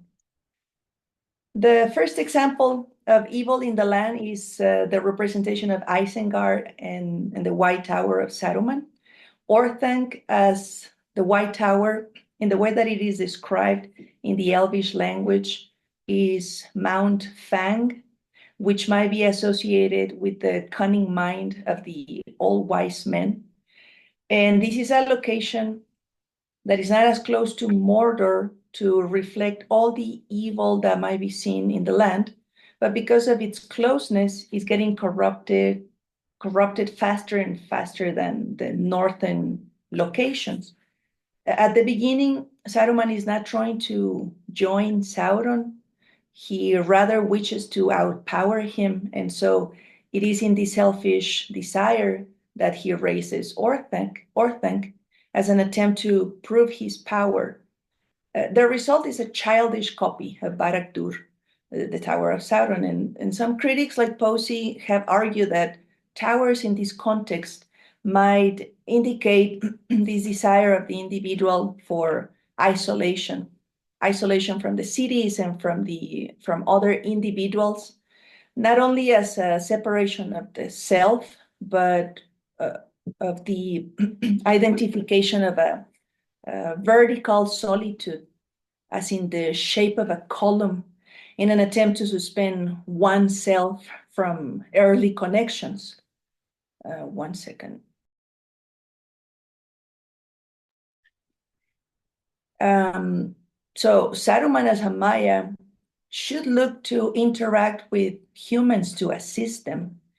And yet he seeks isolation since he lives closer to Mordor, and he's being contaminated with this desire to outpower this other source of evil and outsmart everybody else in Middle-earth. This other example of evil in the land, it's in the place that originates the ring. This is called Mount Doom. In Sindar, it means the mountain in flames. And Tolkien describes this place as a location that hates itself. As this quote here indicates, it reads, molten rock, wood, like twisted dragon shapes vomited from the tormented earth. And every reference that Tolkien gives makes an association to the shape or the condition of the location. Mordor, in different sections of the novel, is described as a place that cannot host any growth. Not even water runs in its land. The springs dry as soon as they touch the surface of the land. Mordor is barren because its location it's immediate to the source of evil. And this is contrasted with the description of forest, especially Lothlorien or even the Shire, in which light is so predominant, vegetation is abundant as evergreen locations. Now, evil in characters lead their representation in Melkor. As mentioned in Silmarillion, Melkor is one of the Ainur, as he was mentioned before, one of the Ainur that share eternity with Eru Ilúvatar, but did not want to participate in the creation of the melody with other Ainur. He rather chose to discord loudly as the song was created. And at the beginning, Eru allowed this, indicating that there was a greater purpose, even in such discordance. Still, the essence of evil displayed in the character of Melkor emphasizes not an unlimited source of power to exert evil. The case of Melkor and Ungoliant, as what you can see in the image, clarifies this notion. Ungoliant was a corrupted being that was created as Melkor verted himself into her. And when Ungoliant starts drinking from the trees of life, she is unable to stop. She grows out of lust of this light and becomes a complication for Melkor as they both share the same power. Melkor, as an entity, he wants to destroy the creation of Middle-earth. Therefore, this is one of the examples of evil, or one of the explanations of evil that wants to corrupt. Next situation that we have is, of course, in Sauron. Sauron is a bit different than Melkor, since he did not share his power with different entities. He decided to gather all his power into the one ring, and therefore the ring is an extension of himself, or an extension of his power. And by creating the ring, Sauron forces a dimension of evil in the physical world, and the individuals which are closer to this source of power are more prone to corruption.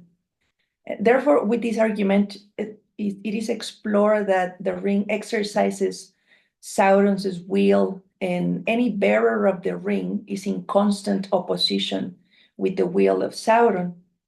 This is described as evil working as an entity that attacks the individual's will and whispers words of hopelessness that lead to despair.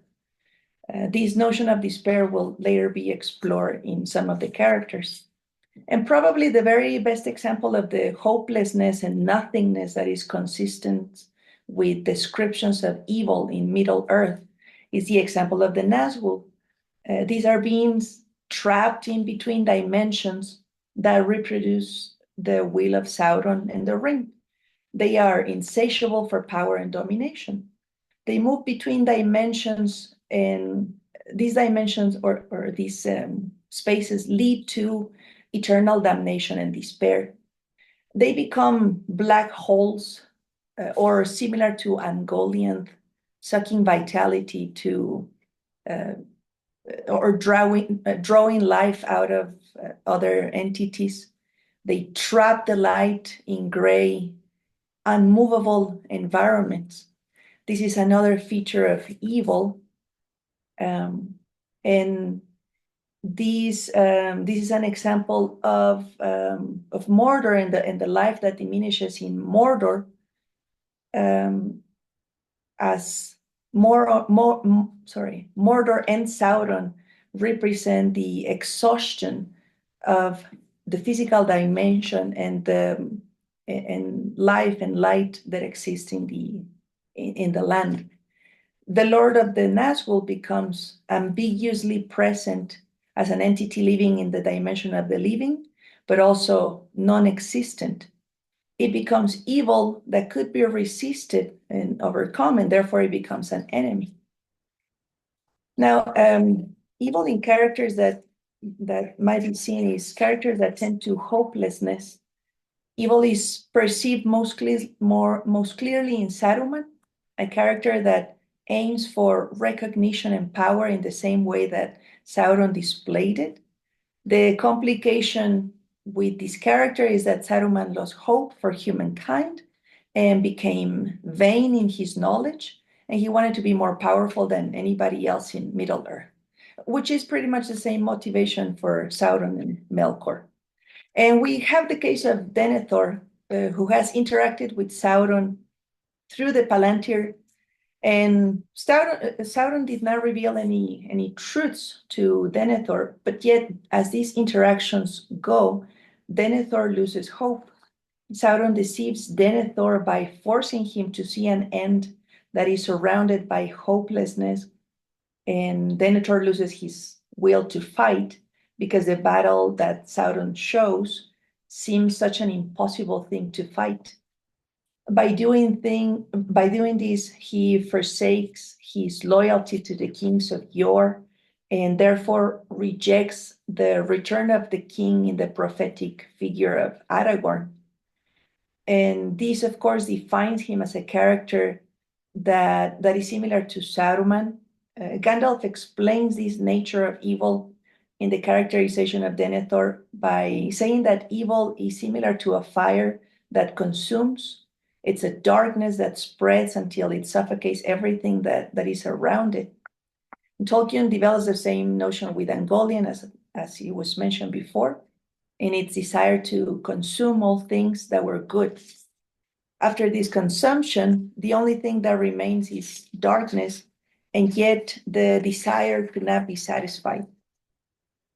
Both things occur in Saruman and Denethor, and therefore they become characters that exemplify notions of evil when it is unrestricted.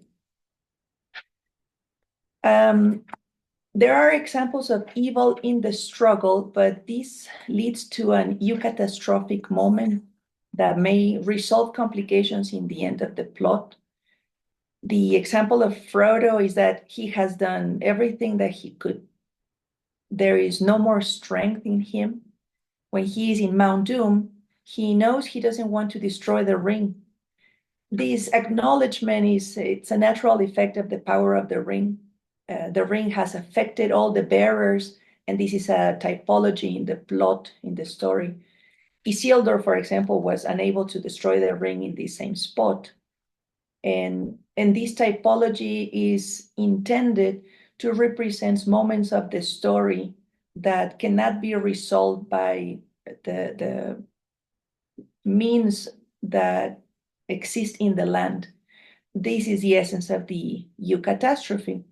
The greatest Eucatastrophe of all states that something greater to overcome evil is necessary and is required. In the case of Sam, the moment when he becomes the ring bearer, there is a transformation that complicates the essence of evil in the story because the effects are not as intense as they were in Frodo. In Sam, the ring causes a burden, but Sam is very loyal to his purpose. to Frodo and to the quest. So Sam doesn't really want to take the ring as a means to elevate himself. He wants to take it as a means to complete the task. And this makes him a true hero. And because of the ring, he's able to understand many different things. One of the things is the language of the orcs. And there's this sense of bravery that it's intensified from before. The ring, nevertheless, tempts him and leads him to become selfish in a way, gives him this notion that he could become the greatest of the gardeners of Middle Earth. And that confuses him for a little bit and distracts him from the quest. But Sam quickly comes back to the loyalty that he feels to Frodo, and he rejects that image. Probably the effects of the ring are different, even as if he's in Mordor already, because Sam didn't carry the ring that long, and it's probably that element that saves him in the end. And well, to conclude, we can infer that in Lord of the Rings and in Silmarillion, evil cannot create, it only disrupts or corrupts the creation that has been granted. Evil diminishes its light, it leads to the absence or the shadow of things, and therefore it is an entity that is in conflict with the body of things, which is the physical dimension. But then the spiritual dimension is that evil leads to hopelessness. The characters that we observe were closer to the dimension of the spirits, which were closer to the location of Mordor. And in the dimension of the spirits, nothing really exists. Frodo says, "I wonder," said Frodo, "it is my doom, I think, to go to that shadow." And the same happened to Denethor. However, I believe that evil is represented in Lord of the Rings and Silmarillion as a gate to an eucatastrophic moment. Eucatastrophe defined as a glimpse of hope, a moment for a pause before the continuation of the endless toiling. And in other words, there might not be an immediate solution for evil, but the symbols in the story are gates to moments for glimpses of hope that allowed for the story to continue and to provide solutions in the big picture. And the big picture gives the hope for the ultimate resolution of evil. But that in the story, in Lord of the Rings and Silmarillion, doesn't happen, because the purpose of Tolkien is to offer this eucatastrophic moment for the world in its reality. And that will be resolved later on with the second coming of Christ. This might be some of my references. I really thank you for your attention, and if there are any comments or questions, I'm glad to answer. Thank you.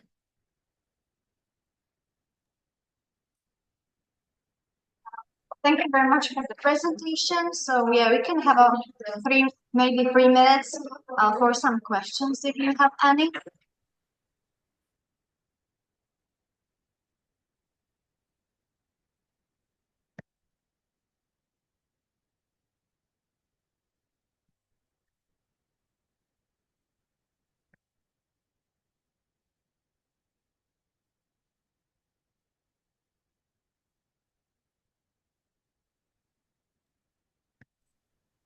Seems that there are no particular questions for your presentation, so thank you very much. Maybe if somebody comes up with something, they can ask you in the chat.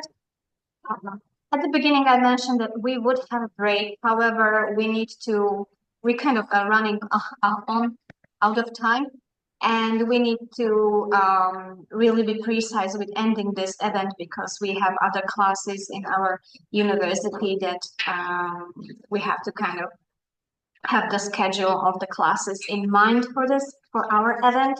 So we will move without a break to the next presentation, which is by Olena Tykhomyrova from Kyiv National Linguistic University in Ukraine. Hello, everyone. Can you see my screen? Yes. Great. So I am at the moment in Kyiv, Ukraine, which is unfortunately still in the state of war.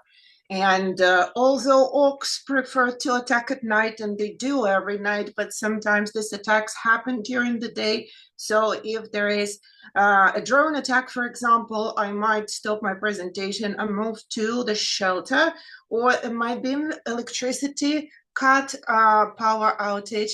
In that case, I'll disappear and reappear from my phone, but let's hope I'll be able to make it through this presentation.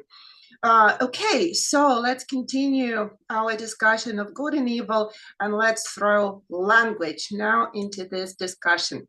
So what am I planning to do today is to outline briefly Tolkien's philosophy of language, and then see how his philosophy was revealed through his characters, these multiple narrators that we have already mentioned. And these moral applications of his linguistic philosophy are concentrated, so to say, in such key notions as change and invention, purity and corruption, beauty and ugliness. I will try then to put language in his Legendarium into a bigger picture, at least the way I see it.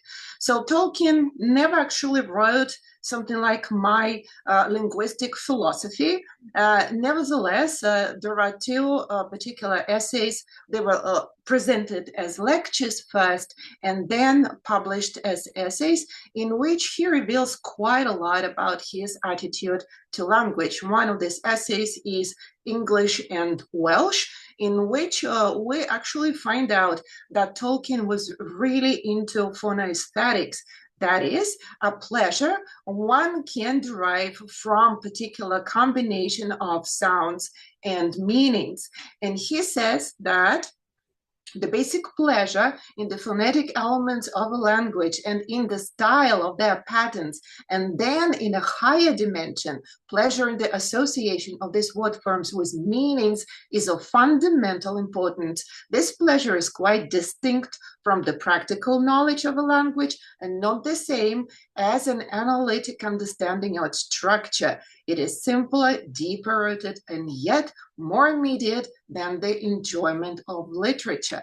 So when he described his personal phonetic predilections, he also talked about this particular fitness of a word into a whole style of a language. And in the same essay, he says that I tried to invent a language which would embody the Greekness of Greek. So what is exactly Greekness of Greek?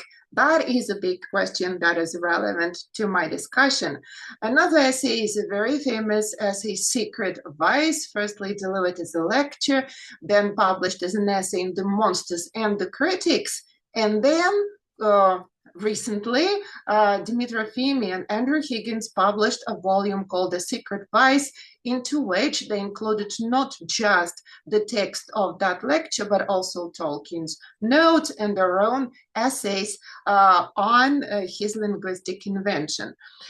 So, of course, it is very tempting now to talk for a long time about how Tolkien invented languages, but unfortunately, I don't have time for that. So very briefly, for those who are not familiar with this side of his creative work, he created a lot of languages, but most developed of them with extensive etymologies and vocabularies, grammars, and what is stunning, actually, history of these languages.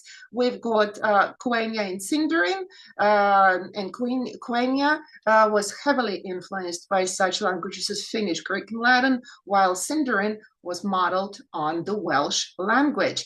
Tolkien also devised writing systems such as Tengwa and Kirth, and what you see on the screen is Tengwa, and the phrase is written in Quenya, Ellen Sila, Lumen on Tierra. I hope you know this phrase from the Lord of the Rings. Right, so there was a brief recap of his linguistic endeavor and now into the theory of it. So he calls his lecture, in which he talks about language invention, as his secret vice. So what's so secret about it, and why does he call it a vice? Why does he say, indeed, nothing less embarrassing than unveiling in public of a secret vice? Why would he say that? Well, firstly, because he had kind of a bone to pick with invented languages like Esperanto, Volapük, and others, because they followed totally different philosophy of the language. They wanted to be practical. They wanted to be simple. This was not his way at all. Besides, those were the times of structuralism, following Ferdinand de Saussure. People talked about the signifier and the signified, an arbitrary relationship between them. From the notes published in that volume by Dimitri Fimi and Andrew Higgins, we know that Tolkien actually prepared another lecture on sound symbolism, in which he was trying to find the roots of sound symbolism, why particular sounds were associated with particular realities, which completely destroys the idea about arbitrary relationship between the signifier and the signified. He wrote in his notes, for though the system is largely a product of inheritance, I believe that the individual phonetic predilection is not necessarily, perhaps never quite identical with that of the system. So here we have a dichotomy of two things. Firstly, Greekness of Greek exists in itself, and if you study hard enough, you can uncover the underlying principles of sound symbolism and so on. On the other hand, you have your private preferences, which might differ from that. So there is a kind of conflict in his philosophy, and we'll see later how it plays out. Another huge influence on Tolkien's linguistic philosophy was this book by Owen Barfield. Owen Barfield was one of the inklings, this group of literary-minded gentlemen who gathered in the pub and discussed such things as, for example, the origin of the language. This is what Barfield writes about in his book Poetic Diction, and he talks about a certain initial unity of meanings, metaphorical and immediate, that was in the beginning, and he says that mythology preserves that. And language, on the other hand, moves away from this initial unity towards sophistication and fragmentation. But words, nevertheless, preserve, he called them souls of the word, and he traced it through poetry with the help of the word ruin. It's actually very exciting to read. So he conveyed the idea that there is a poetic mind and logical mind. Logical mind analyzes language as a structure, sees the components and so on, while the poetic mind actually can go back to that beginning, to that unity, and uncover the secret soul of the world and make us, as readers of poetry, feel it, feel the change in our consciousness, so to say, return to that primeval unity. Okay, so Tolkien doesn't state it outright, but we can see numerous traces of the influence of this theory on his own understanding of mythology, poetry, metaphor, and above all, language. So to summarize Tolkien's philosophy, he was obsessed with phonology and its influence, sound symbolism, phonoaesthetics, photosemantics. He, in inventing his own languages, followed his individual preferences and his understanding of linguistic styles. And nevertheless, he understood that this art form is a form of subcreation. So only God, for Tolkien, Catholic, can create while we can subcreate, which means we must be actually humble in our creation and try to uncover this Greekness of Greek before trying to invent our own languages. The idea of linguistic fragmentation, moving away from initial unity, is definitely there. We will see it right now. And mythology, poetry, and metaphor, their combination, are essential to bring all this together. Now let's look at the moral implication, because we are looking into morality of it all. So change in the language, how does it occur? Is it good or bad that languages change? So what are we to do? What the Tolkien characters are to do to follow their own linguistic sensitivity in lamatiave? It's an Elvish word, which means individual preferences in languages. Or should they follow the knowledge of law masters, those who spend a lot of time studying the language and understanding the spirit, the soul of these languages? So this kind of complex diagram between different types of Elven languages is here to show the complexity of the issue. So there will be just one brief, where's the picture? Here it is. There is one brief quote from The Lord of the Rings, because I don't want to dwell on it. There are much more interesting quotes from different books outside The Lord of the Rings. But here Legolas illustrates the point which Tolkien stated in the letter. So people ask me, what is this all about? Lord of the Rings, what is this book about? And I answer, this is largely an essay in linguistic aesthetic. That's what it is about. Okay, so here we see Legolas, who comes to the land of Rohan, and he hears the language, and he says, for it is like to this land itself, rich and rolling in path, or else hard and stern as the mountains. But I cannot guess what it means, save that it is laden with the sadness of mortal men. Here is our Legolas as a sensitive linguist who understands this principle, Greekness of Greek. He understands the Rohanness of Rohan language, which is based in large part on Old English, actually, which Tolkien loved so much, the language of Beowulf. But away from The Lord of the Rings, and let's look at the history of Middle-earth. Volume 5, and the whole treatise on the language called the Lamas. Here we see a lot of interesting points. We can see that Elven language originated from the language of the gods, Valerian, but since elves love so much the making of words, the change was quick, and the variety in their languages was very big as well. And also, elves moved to Valinor, where it is immortal land, so therefore the change was slower. So the question is about linguistic change. Is that a good thing or a bad thing? Noldor, you remember that in the Silmarillion and other texts, it's the Noldor who actually, the movers of history. They are restless in spirit. They create things of beauty, and they are also very accomplished linguists, especially Fëanor, who is not only famous for creating the Silmarils, he is also one of the best law masters, one of the best linguists there was. And it all was in harmony until the days of Fëanor's pride. Pride is our key moral issue, not only, of course, for languages, but for languages as well.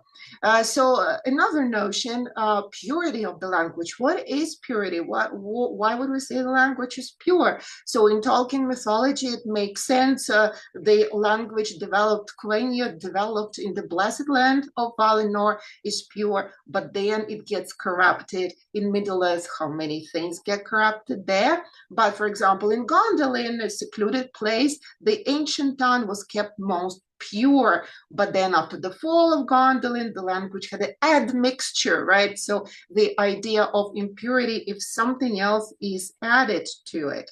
Of course, Morgoth, as we talked about evil today many times, evil is the absence of good or perversion, distortion of what is good. So here he willfully perverted speech and created the, not created, but well, perverted something to create the hideous and foul language of the orcs, which is very interesting in itself. Why would a language be hideous? What does it mean? What is it, phonological, or is it unfitness of style? A very interesting remark that Morgoth himself spoke all tongues with power and beauty.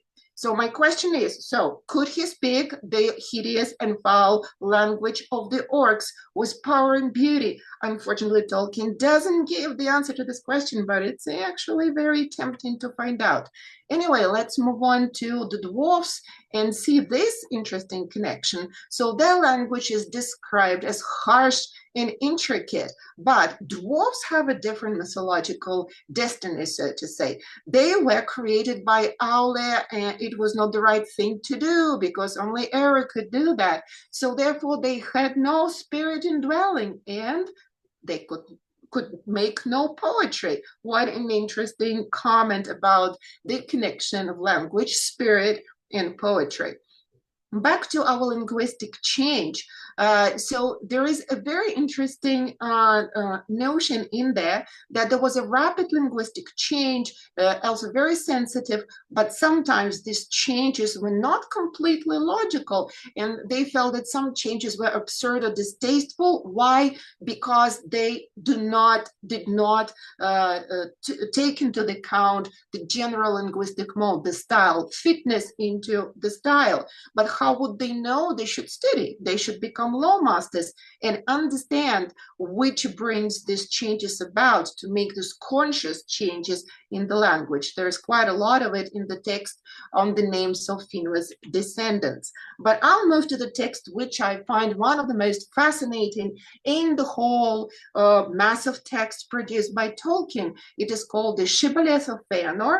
Tolkien did not give this name to the text. He did not give any name to this text, but Christopher Tolkien, when he put together the 12th volume of the history of Middle-earth, he named this text the Shibboleth of Fëanor, because shibboleth is mentioned in the text. Shibboleth, I will remind you, we know very well what the shibboleth is because they're all around us. It's they say it like this, but we say it like this. We are obviously right. They are obviously wrong. They are enemy. They say it like this, and this is the marker of their being an enemy. Shibboleth in a nutshell. Okay, so what happened in Quenya? Terrible thing. Sound th, incidental th, became s, right? But Fëanor, as I said, the greatest linguist of the time, said no, this change is wrong. We should preserve the sound th. And especially since his mother, Muriel, was called Thurinda. It's the one who embroids very well. So this sound should stay, he said. But Fëanor actually did a lot of things, and he tended to rub the people up the wrong way. There was strife, there was conflict, and so on. And other Noldor, I will not go into genealogy. It's kind of important in this issue, but no time for that. What we've got time for is to say that he was right linguistically, but because of his pride, because he said, I am right and you are wrong, other elves started actually saying s, and they dropped the sound th. So Fëanor in this situation makes linguistic change personal. He makes it the matter of pride, and this is his fall. He says, we are his heirs by right in elder house. Let them see if they can speak no better. He actually becomes this linguistic purist who, instead of being descriptive and just say that the change happens, he's being prescriptive, saying it should not happen like this. And there is an interesting passage there saying that if it hadn't been for all other conflicts, actually other elves would have accepted his authority on the matter, but they didn't. Even Galadriel is very interesting in this bit. She's also a linguist, of course she is, right? So she understands his reasons. She understands that he is right, but because of her pride and because of his other follies and evil deeds, He cannot accept the change. In Galadriel says S instead Th, and in The Lord of the Rings and Namaria, we can actually hear this. Okay, so let's put this in a bigger picture. So what happens, this whole big quest movement of Arda in several ages? We've got the immortal West, we've got the sacred knowledge, the core of knowledge, including linguistics, and we've got established fellowships, Valar and the elves, later elves and people, and we see these fellowships destroyed at some point. We see this idea of Adamard, so a world that needs to be healed because of the fall, corruption, because of the conflict of mortality and mortality, because of the rapid change and necessity to cope with this change somehow. So the overarching myth of the whole history of Middle-earth is that about of the fall. And of course, you mentioned several times today, this Augustinian perception of evil as the absence and corruption of good. So the quest is to withstand this, to preserve the lore, to oppose the change, especially for the elves, and to renew the fellowships, to establish new fellowships and help mortal men to cope with their mortality, to cope with their change. And what about the language? Here are my conclusions. So the lesson from the shibboleth of Fëanor is the lesson that we see happening over and over again in our history, our shibboleth today. Linguistics, language, gets entangled into our political and cultural conflicts. And we should listen to the voice of law masters, of those who understand language, but we actually do not. We very often listen to other things. And linguistic fall can happen like it happens with Fëanor. Now, when you're becoming prescriptive, when you make it a matter of pride, when you make it a matter of politics and so on. So we have an interesting clash of Tolkien's philosophy, two different parts, which I have already mentioned. On the one hand, we have linguistic invention. Let's change things. Let's have new words, new variety, and so on. But will this new coinage fit the general style? Will they contribute to the beauty of the language? So it's a law master's quest. It's a linguist's quest to understand things better, to always look for the Greekness of Greek. And that will help in overall quest of preserving knowledge and coping with change. So Tolkien's Legendarium is immensely rich and multifaceted, and it has this conflicting narratives. It has this unresolved controversies on all levels, including linguistics, but it's the multiple narrators who tell us the stories, and they offer their perspectives, their biases, their ideologies, including linguistic ones. And ultimately, our lesson that we take from Tolkien, what is ultimately good, is doing linguistic research always, and actually practice your love of languages, whichever form it takes, but do it without this Fëanorian pride. Do it with humility. Don't say that I'm right because I'm right. Always look for the Greekness of Greek. So thank you very much for your attention. Oh, wait a second. There is a picture I wanted to show, a wonderful picture by Jenny Dolphin, which shows actually Fëanor and Fingolfin in this very conflict, but it's very tempting to add this phrase from the shibboleth of Fëanor and turn it into a linguistic conflict. So thank you very much for your attention. I have a bibliography here. I recommend a book by Ross Smith, Inside Language, and Fernand Flicker, Splinter Light, but everyone who studied Tolkien knows this one. And of course, to read Secret Wise and other essays by Tolkien, in which he talks about the pleasure and the joy of linguistic invention. And I think that is it from me for today. Thank you very much for the presentation. So we can have some questions if there are any.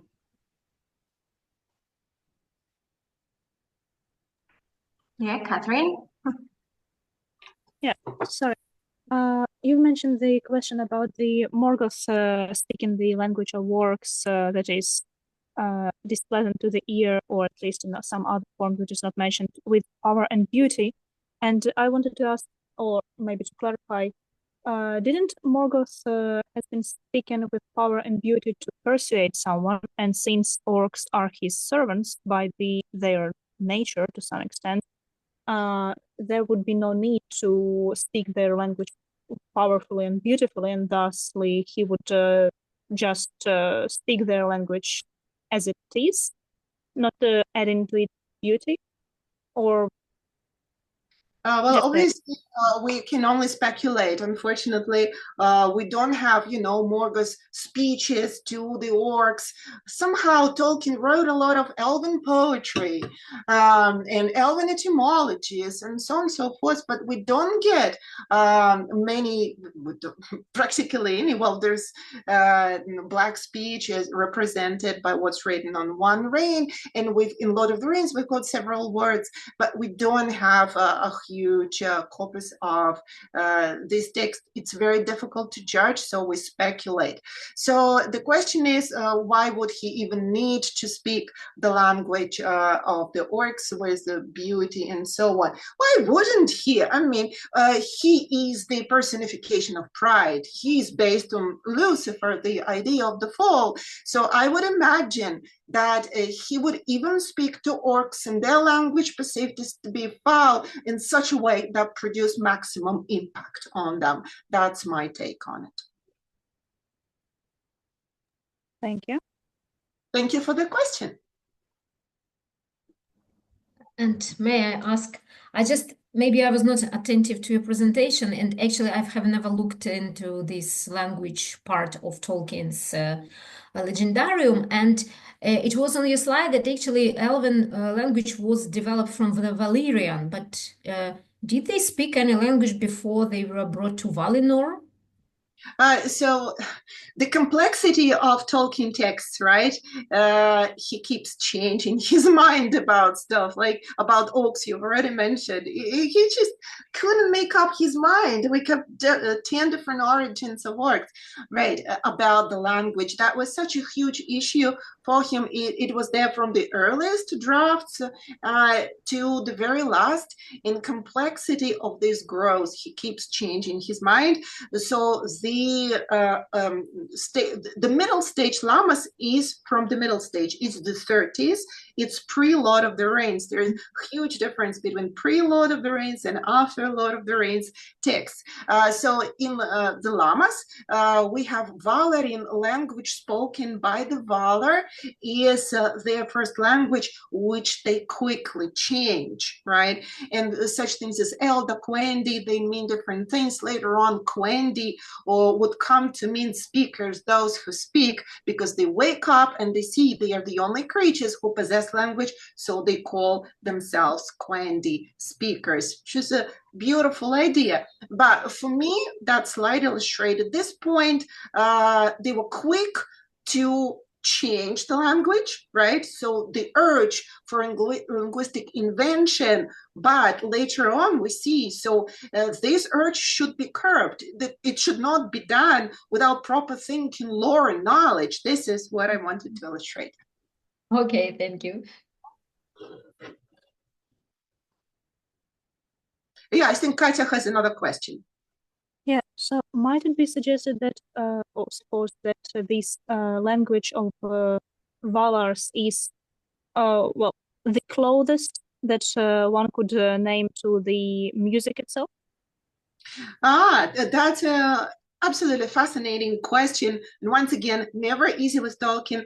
But later, very, very late in life, he developed this metaphysical of understanding of Hroa, which is the material body, and Thea, which is the spirit. And he would say things like, Valar, they could communicate in their minds. There is a text, Osanwe Kenta, which is about telepathy. They can communicate actually in thought. Therefore, they don't need the language as such. They do it, but they don't need it.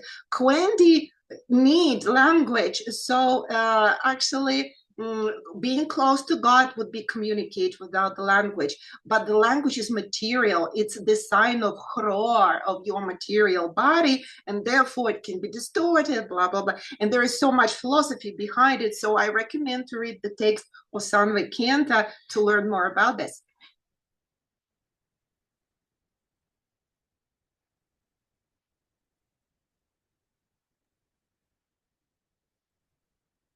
Yeah, it's interesting what you said that they communicated, the Valars communicated through minds, even though in the Lord of the Rings it's mentioned at the end that even the elves were able to communicate from mind to mind with Gandalf. And, they can. Yeah. Some talks about it, about elves being able to communicate through minds. It's not easy, but they can. Yeah. And I really love your presentation as it focuses the attention on like the details in phonemes and morphemes and how the change is reflected there, which maybe most of us don't even think about. What came to my mind upon like seeing the title of your presentation, at first I thought that maybe you would be dealing with the goodness or evil revealed through the speeches of the characters on like word level or sentence level. It's mentioned that Middle Earth is the space where words have special power. They can heal or they can put curses on you and so on. So yeah, it's interesting to see that it goes so deeply as into the tiniest elements of speech. Yes, this is Tolkien for you. It really goes that deep to the level of sound and sound symbolism and meaning combination. How deep is that? He's amazing. I don't know, he was genius in this sphere. He was genius, creator of languages, and it's not a talent that you often find. Okay, so thank you very much, and we can move on to the next presentation, which is by Michala Fúsková and Adam Kazár from the Department of Management, Culture, and Ethnology at our university. Hello, good afternoon, everyone. I hope the sound is okay. Yes. Yes, okay. Yes. Thank you very much. Good afternoon to everyone. Thanks for the introduction. As it was stated, we are presenting here today under our Department of Culture and Tourism Management, Cultural Studies and Ethnology. I'm not here alone. I'm with my student, Adam Kazár. Due to some technical issues, yes, thank you. We were being unable to put into one place, but we will be presenting here today together. And I see that we are matching like good white shirt and black bed shirt. This was not intentional. So before I start the presentation, I would just like to really appreciate this opportunity to speak. We are mostly, I would say, fans of Tolkien's work. I'm a postdoc researcher in tourism, and Adam is in his master's degree in cultural studies. So today we will be pointing out the perspective mostly of cultural anthropology. We are not language scientists or literature scientists. We are mostly rooted in cultural studies. So this is our perspective, and out of the scenario, I would really like to thank Adam for this huge amount of work that he devoted to this paper, because it's so rare for a student to give some extra time, and this is really his work and his approach to the work, because we had some confrontations and consultations and a lot of discussions, and he was so stable and so strict in his position that it was really good for me to be led by his attitude. So okay, I will try to share the presentation. Okay. I hope it works. So yes, thank you very much. So Adam, I will give you the floor now to say something. All right. Once again, good afternoon, everyone. First of all, I would like to thank you for this opportunity to talk about what comes down to really is our shared love for the works of Professor Tolkien. My colleague and I are glad to present our paper, which focuses on the phenomena of freedom of choice in Professor Tolkien's works. Bear with us, as this paper is merely our opinion, which is mostly based on my bachelor's degree thesis on the topic of symbolism and archetypes in the works of Tolkien as a phenomena of contemporary culture, mainly through the lens of psychoanalysis and semiotics. Okay, so I will just briefly start. I think all of us here in this conference room remember the first time that we encountered Tolkien, whether it was through books or movies or via some friends or whatever. There was something so, appealing of this world that we were transported in. It was so different from the world that we live in our regular life. And as we already heard, it was about his rich mythology, about this world building approach. But what is special about him is that it just touches on something deeper within all of us, within so many generations and so many people throughout the whole universe and throughout the whole globe, that there is really something special about his work. And as Adam already stated, today we focus the presentation of this key topic, which is the freedom of choice. I would really like to say that we see this as the key element of this portrayal of good and evil, which is also the key topic of today's session. Tolkien believed that we as individuals have the power to choose our paths and to shape our destiny through the decisions that we make. So today we will specify this theme on 3 subjects, which is the ring itself, which was already mentioned in the previous presentations, Boromir, who was also mentioned before, and Theoden, the king of Rohan. And through them we will explore not only the decisions they made, but the consequences these decisions had led to. So, as was previously stated, professors' belief was in the power of choice. It was deeply shaped by the Catholic faith. We can also see the same pattern in the sagas of the old Germanic world, like in the story of Sigurd of Volung Saga or Beowulf, which was already mentioned. It teaches us that God has given humanity a free will, the ability to choose between good and evil. This is a cornerstone of the faith of Christianity. Our choices matter, are the main principle, and how we use our free will determines our moral direction. In Catholicism, even though God is all-knowing and all-powerful, humans still have the responsibility to make their own decisions. This idea of free will is central to Tolkien's worldview, as even Eru Ilúvatar, the primary god of Tolkien's Legendarium, possesses many of the same qualities that the Christian god have, or even the god in Judaism, Islam, and many more monotheistic religions. It is believed that while evil exists, it's through our choices, even in the face of temptation, that we can choose good and ultimately achieve redemption from the evil. Tolkien's personal experiences shaped his understanding of this concept. As a devout Catholic, he was deeply influenced by the teachings of the Church, especially in the predominantly Anglican Protestant country, which emphasized the importance of free will as a means of spiritual growth.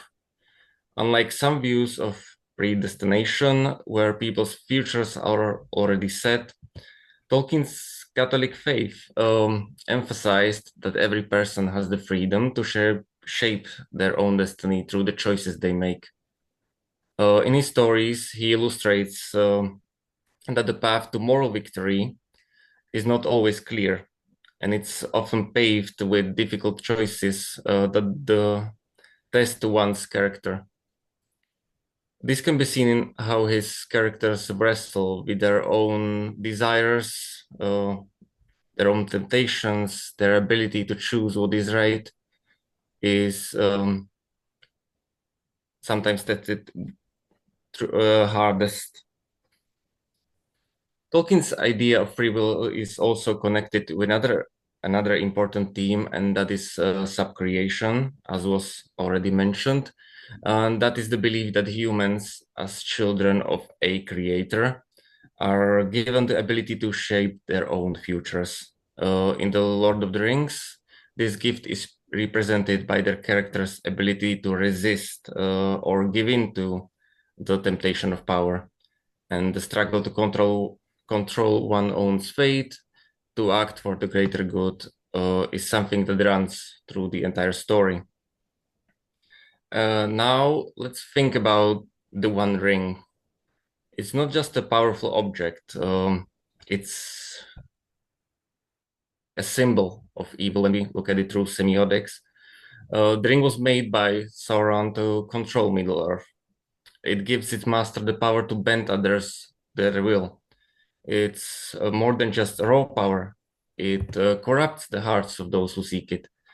The ring doesn't force evil actions directly. Instead, it subtly tempts people by offering them power and control.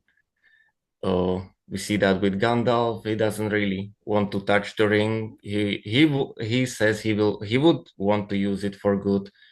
Even Galadriel tempts herself with the ring. This is making it incredibly dangerous, the ring itself.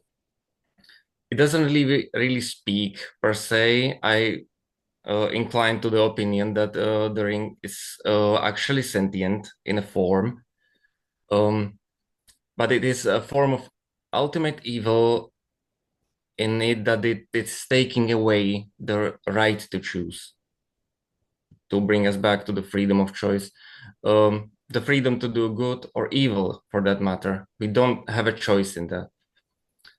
Think about how the ring affects different characters, Gollum, Boromir, and Frodo. Each of them has to make a choice. Take the ring, resist it, or use it for good. Boromir, for example, sees the ring as a way to save his people, but in doing so, he becomes blinded by his own desires. He believes he can control the ring for good, but instead he falls victim to its power.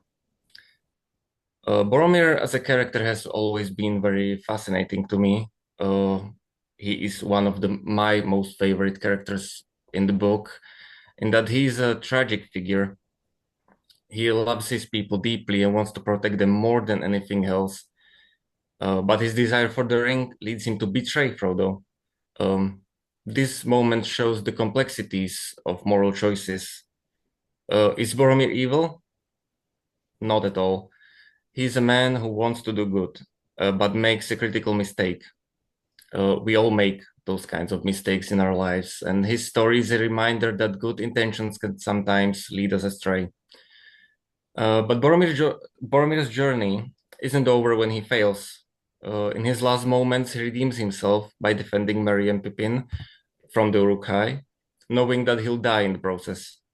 His sacrifice shows that redemption is possible even after a major failure. It's not about erasing mistakes, but about making the right choice when it matters the most. In his final act, Boromir shows that even in the face of temptation, we can choose honor, courage, and love, a true moral victory. Yes, but what is a moral victory? Yes, very easy question, very hard to answer. I think that sometimes, or most of the times, we think about victory as something like something achieving something external, something which is kind of like we tried to find some good word for this, but we use the word earthly victories, like for example defeating enemy, or when Aragorn became the king, it was kind of like this earthly victory. But moral victory is different, and it's about making the right choice, as we already mentioned, in the situations where like the world seems to offer you something different, some different path. So this, as we can see on this beautiful picture of Inger Edelfelt, is Boromir's final act of sacrifice. The sacrifice is an example of a moral victory, because in our Earth perspective, he doesn't win. He ultimately fails. He fails to protect the hobbits. He fails to fight the Uruk-hai. But when it is the most important time, when it comes to his crucial decision, he makes a good choice. So he decides to protect, even at the cost of his own life. So his moral victory is about choosing honor and love in the moment of crisis. So the redemption, as it was also in the syllabus of this conference, is possible. And even in the world where there is evil, we have the power to choose good. So, and consequently, if we don't, we have to deal with the consequences of our decisions. So now we also move to another character of the book, just briefly, because the time is running up. So this is, as already you all know, it's Theoden, the king of Rohan. And at first, he is under, influence of Saruman, very weak, very unsure of himself. But when Gandalf frees him, he faces this crucial decision. He can either stay in fear or rise up and defend his people, which is, by the way, very similar situation that Boromir was. But maybe there is this difference that the One Ring was never in the physical presence of Theoden. So his choice to act and lead his people to battle, even when the circumstances are clearly against him, these are the representations of a moral victory. It's not the fate, it's not the conditions that we are put in, it's our choices that define us. And I was thinking about it just shortly before the presentation, because I always read the Lord of the Rings book when I'm in some kind of, depression or some kind of crossroads in my life. And because there is this feeling of hope. And I think this is really related to the issue of freedom of choice, because when we have freedom to choose, we have hope, and hope resists this determinism. So losing hope is like surrendering the gift of free will. So in the Lord of the Rings and also in other Tolkien's work, we see these examples of both moral and earthly victories. But from our perspective, I think that those that come from within us, these moral victories, are those that matter and that shape our character and form our destiny. So let's move to some final reflection, Adam. What do you think about this? I have a little question for all of you here to really ponder about for a moment. What does the freedom of choice mean to you? Do you think that we always have the power to choose our paths, or are we sometimes controlled by outside forces? Can redemption truly come from a single moment of choice, or is it something that takes time? Through characters like Boromir and Theoden, Tolkien teaches us that our choices matter. They shape who we are and what we become. And in a world full of darkness, it's our ability to choose the light that truly defines our journey. In conclusion, I believe our world, our society needs heroes. If there are no heroes, we are unable to pick a side, and humans tend to choose to stand behind an idea. And that is, in my opinion, what Professor Tolkien is teaching us. Heroes are, in their definition, better than us. They show us what to strive for, how we should act in difficult situations, and are the paragons of hope in the darkest of times. They tend to represent the better version of humanity. And what we admire about them is that they show us that we can overcome challenges, we can face adversity, and we can make a difference. This sense of possibility is comforting. That's why people go back to the books even after 80 years, 90 years. People want to believe that good can triumph over evil, or that they too can be brave in the face of adversity, challenges, and so on. Thank you very much. Thank you very much for your attention.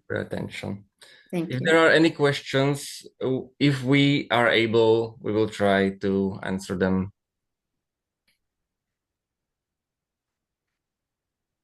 You asked about the freedom of choice and our attitudes to it, right? To continue the theme, I've been thinking a lot about this, studying fantasy fiction, not just Tolkien, but especially more contemporary fiction, especially Terry Pratchett, in whose books we can see a pattern. Characters are born to certain destinies. Let's say one character is born to be Antichrist, one character is born to be king, but they at some moment ask this question, who am I? And okay, I'm born to be king, but I'm not Aragorn. Actually, there is a lot of kind of dialogue in Pratchett books with Tolkien books. The fact that I've inherited the crown and the sword, it doesn't mean I have to go and be that. No, I'll be a police officer, or I'll be an actor in a theater, because that's who I am, because I decide, right? So I see this tendency a lot, and I think it's a kind of a response of fantasy to contemporary ideas, well, of course, but contemporary ideas also change, and I keep listening to Robert Sapolsky, for example, who tells us these days there is no free will, guys, no free will, and now I'm waiting for fantasy's response to this idea. What is your perspective, not on Tolkien, but maybe more contemporary authors? So first of all, I would maybe talk about how Professor Tolkien's works are so influential in the makings of particularly the contemporary works. And for that, I will try to demonstrate on the topic of The Song of Ice and Fire by George R. Martin, who really tried to make this Machiavellian, morally gray, low fantasy setting. But what exactly did it become after that? Those Machiavellian things came back to a halt after morally black danger arose, and now the story needs a hero who will unite all of the free people. And now we are back to the roots, back to Tolkien's idea of high fantasy. So I hope this answers your question, really. I don't really have... I just wanted to hear your take on this, right? Not to resolve all the questions of contemporary fantasy or humanity, but just to see where you come in, right? What you're looking at. You're looking at Martin, fantastic. I like this work as well. It gives so much food for thought. Thank you.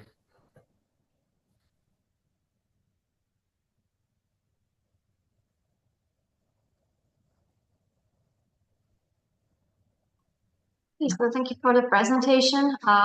Yeah, as you mentioned at the beginning, it's interesting how you match your clothes, exactly the opposite, black and white, but it matches the topic of the colloquium. Like the white, as we mentioned previously, kind of represents the good, and the black the evil. So it's a funny coincidence. Yeah, and the things that you were talking about,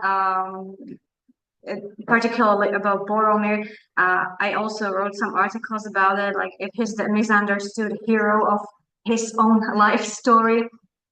So maybe if you haven't read that, I recommend that. I also refer to some other articles. Now I forgot the name of the scholar, but she was basically talking about how in Boromir Tolkien kind of takes this idea of the pagan hero, similarly to Beowulf, and he kind of transforms it into the idea of Christian hero, we can say.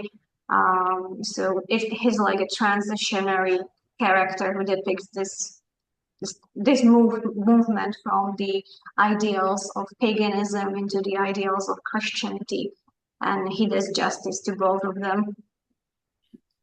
Well, I wouldn't go as far as to say that Boromir is a misunderstood hero. I see a lot of correlations with Knight Roland of the Roland's song, The Knight of Charlemagne, the Roland's Quadet. He has well, let's say he's very, I would call Boromir very inspired by those really early knightly stories of medieval Europe. Yeah. This article, I now remember that it was by Jane Chance in one of the Tolkien studies journals. It was published, so that's where I read it. Okay, so once again, thanks for the presentation, and we can move to the last one, which is by Akanksha Chattopadhyay. Hopefully I pronounced it correctly, who is from the Jawaharlal Nehru University in India. Hello, everyone. I hope the audio is fine. Yes. Thank you so much. Thanks very much to the organizers for having me here. I would be presenting without slides today, and I apologize for that. I'll just get into the paper. So the quote in the title of my paper comes from Túrin Turambar, chapter 21 of Quenta Silmarillion, the third and main part of the Silmarillion, specifically Nianor's exclamation to her brother and lover Túrin, who she thinks is dead at this point, before her fatal leap into the river Teiglin at Kabedanaras at the conclusion of this most uncharacteristically tragic tale. The line in its entirety goes, I quote, "Farewell, O twice beloved, a Túrin Turambar Turun Ambartanen, master of death, master of doom by doom mastered." For further references in this paper, I will draw upon Christopher Tolkien's 2007 enlarged reconstruction of the legend of Túrin Turambar, which combines the material found in the Silmarillion chapter with the chapter titled Narnihin Húrin, or the Lay of the Children of Húrin from the Unfinished Tales, along with the early drafts of Turambar and the Fauloke from the Book of Lost Tales, as well as certain sections from the Quenta Noldorinba. I would refrain from going into the intricacies of the story, it being one of the three great tales of the Fast Age and what have you, but remind the listeners of the fact that Turambar's story is inspired by the legend of Kullervo from the Finnish Kalevala. I will very briefly summarize the folk narrative here to bring out the parallels.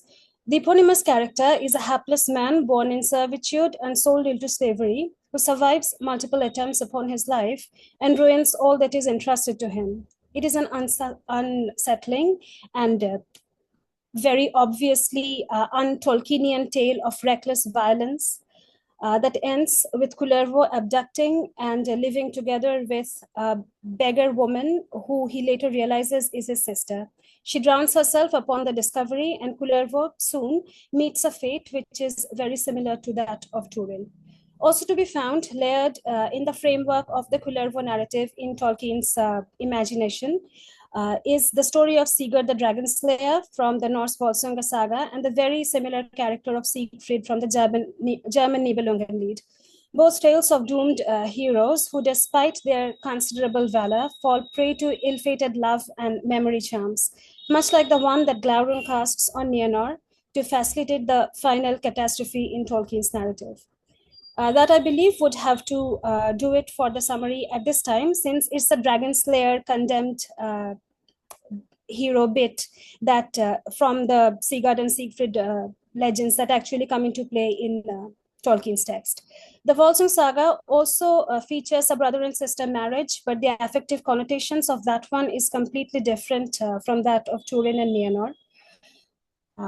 So getting back to the argument of the paper. While disasters are not necessarily unheard of in the Legendarium, that's an understatement, sorry for that. It must be pointed out that the story of the children of Túrin ends in a manner which is intrinsically different from pretty much everything else that we see in Tolkienian mythography, creating a dissonance of what I would posit as affective logic in the course of this paper. In order to inaugurate the argument, I would urge the listeners to revisit the very seminal early text that conceptualizes Tolkien's idea of fantasy, or fairy stories, as he calls it at this point, the word fantasy being reserved for the technique of writing such stories rather than the product itself, and the moral role of such literature. The essay called On Fairy Stories, originally delivered as an Andrew Lang Memorial Lecture on the 8th of March, 1939, soon after The Hobbit came out, of course, and first published with enhancements in 1947. And considering the fact that these years are the time that he worked on in this essay and enhanced this essay, these years actually traverse some of the time when Lord of the Rings itself was in the process of being written and finalized. Tolkien's commitment to the ideas expressed here may be treated as rather important to his creative pursuit, and not fringe ideas dealing entirely in the context of literary criticism, which it does, of course, but actual literature and academic endeavors never really part ways in Tolkien, which is quite special and makes studying him all the more interesting. On Fairy Stories delineates, amongst many other necessary conditions, the objectives of Tolkien's brand of fantastical literature. Fairy stories must accomplish more than what he calls manipulation of the senses, and the author's subcreative impulse in the fruition of the Tolkienian aesthetic must aspire to attain for the reader three specific affective outcomes. Recovery, which I quote, includes return and renewal of health and is a regaining of a clear view of seeing things as we are meant to see them. Escape from the dreary realities of existence, a heroic getting away and not absconding. And number three, and most importantly, consolation. It is in a conversation with the argument of consolation that forms the crux of today's presentation. Putting the essay a little bit again, far more important is the consolation of the happy ending, a sudden miraculous grace, end of quote. It is in consolation, accepting and humbling oneself to the essential benevolence of the universe, that the inherent optimism of the aforementioned ideas of recovery, to see afresh, and the impulse to escape into freedom are justified. Of course, by affect, I'm talking here about the affect of the reader and not necessarily of the characters. It's I believe, much easier for the reader to believe published essays by an author than it would be for the characters to believe on certain powers that be in the universe that they inhabit. The universe of the Legendarium is not immoral, obviously, nor is it indifferent to the occurrences of the lives of the characters that people it. If one were to put it simply, the world of the Legendarium, a conscious subcreative effort, again, may even be said to be, pretty simplistically, actively rewarding and punishing the good and the evil. The phenomenon of the Eucatastrophe, an inversion of the Greek tragic motif, the prefix eu or good next to catastrophe or disaster, the Tolkien posits as the true form of the fairy tale, and its highest function necessitates such an allowance. Turambar's tale does not really facilitate any of the functions, though its style and form to Tolkien readers in general might promise their manifestation. By claiming such divergence as demonstrated almost uniquely in this one section of the grand tale, I am in no way claiming that Túrin and Nienor and their parents are the only ill-fated characters that we see in the grand scheme of things, the Wars of the Jewels and the Rings. Please do point out if there are certain other stories with similar affective connotations in case I'm missing one, I'm sure there would be something in the entirety of all that exists. But all of the other falls that we see in all of the texts, falls not of markedly evil characters, that is, are redeemed in some way or the other. No one really bows out of their stories defeated in spirit unless they really deserve to, if I might put it like that. Hope doesn't leave you if you haven't already lost it, like Denethor and Saruman. The concept of the Eucatastrophe marks the textual mode of Tolkienian fantasy as necessarily anti-tragic, as he almost declares in so many words in the aforementioned essay. Now, though horrible things do happen in the scope of the action, they are hardly ever tragic in the true sense of the word. Feanor, perhaps, but his fiery soul leaving his body and combusting it in the process always has things its own proud way, even if he sometimes doesn't get it right. The kinslayings, though disastrous, are not constituents of a tragedy. We'll come to it in a bit, why it is not. It is during the moments of the darkest evil that the most incandescent sparks of benevolence and consequently of goodness are born. Out of the battle of the unnumbered tears, the fall of Gondolin, and the third kinslaying emerges the evening star, and the character of Eärendil, the chief facilitator of the defeat of Morgoth. The fall of Númenor is not tragic but punitive for acceptance of evil, and stands out as the point of birth of the line of Elendil, that is to re-establish order in Middle-earth plagued by Sauron's devices. The characters that do come close to perhaps fulfilling the quota of the tragic are Isildur, Boromir, and Frodo, all falling prey to the machinations of the One Ring at various points, which, according to Tolkien himself in letter 246, is all but inevitable.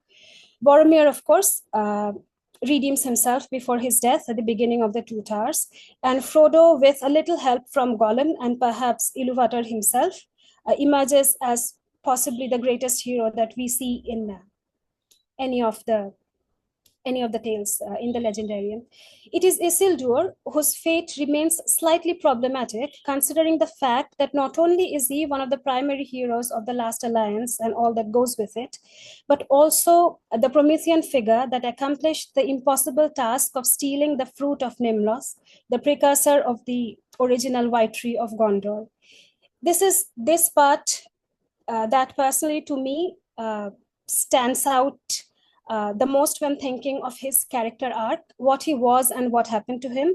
However, he did have his anagnorisis, the Aristotelian recognition of his tragic fate well in time, and was in the process of actively seeking to correct his folly when he met his end at the Gladden Fields.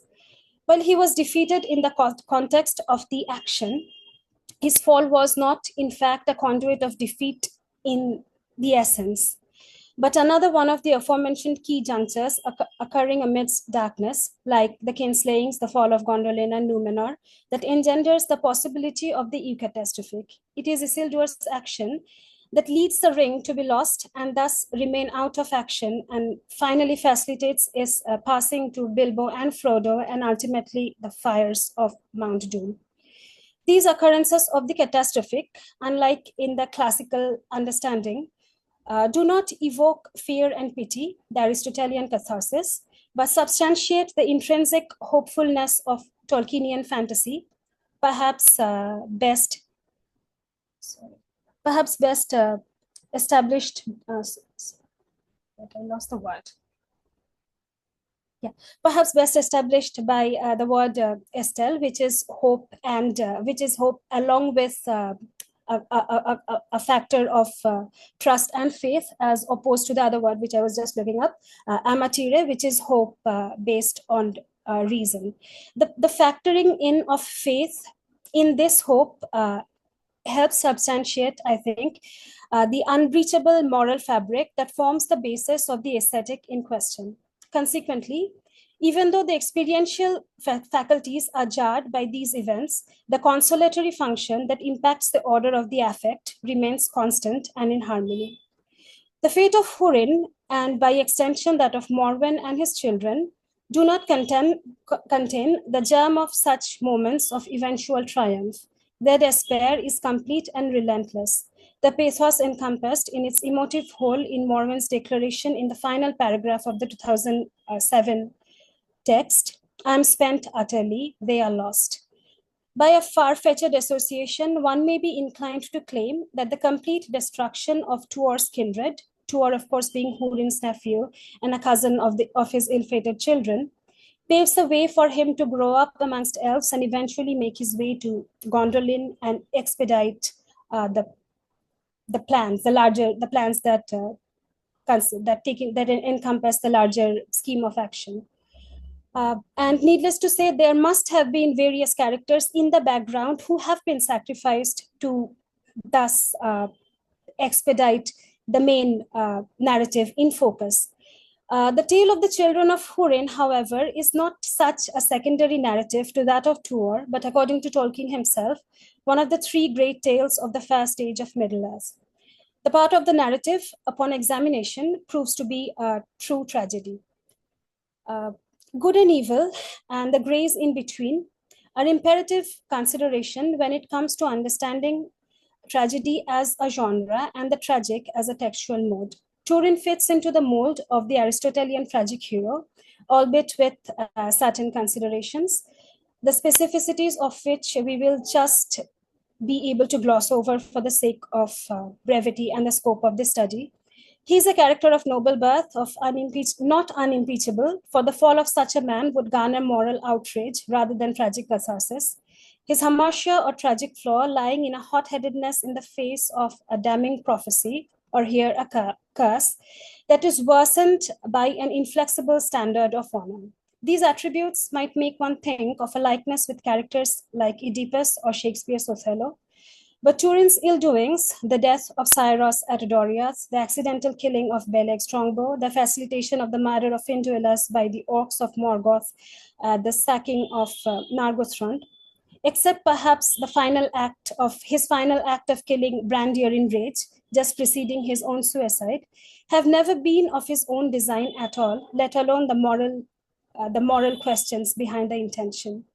He, however, passes through all of the classic stages of the tragic fall: reversal of fortune, recognition and acceptance of the reasons for the fall and the fall itself, and the ultimate catastrophe. The closest classic model that Túrin's story might be judged against is probably that of Antigone, who, like Túrin, falls having only tried to do what she must. However, a crucial difference lies in the fact that Antigone and Creon's antagonism is one between two rights, her personal duty and his law, and Túrin is a hapless victim to the schemes of Morgoth himself, evil incarnate. And as such, their confrontation is not like that of Antigone and Creon, that may be plotted against a locus of the Hegelian, Hegelian dialectics to justify the affective disunity. All Túrin ever tries to accomplish is flee the curse that is laid upon his family and play his part in the war against Morgoth.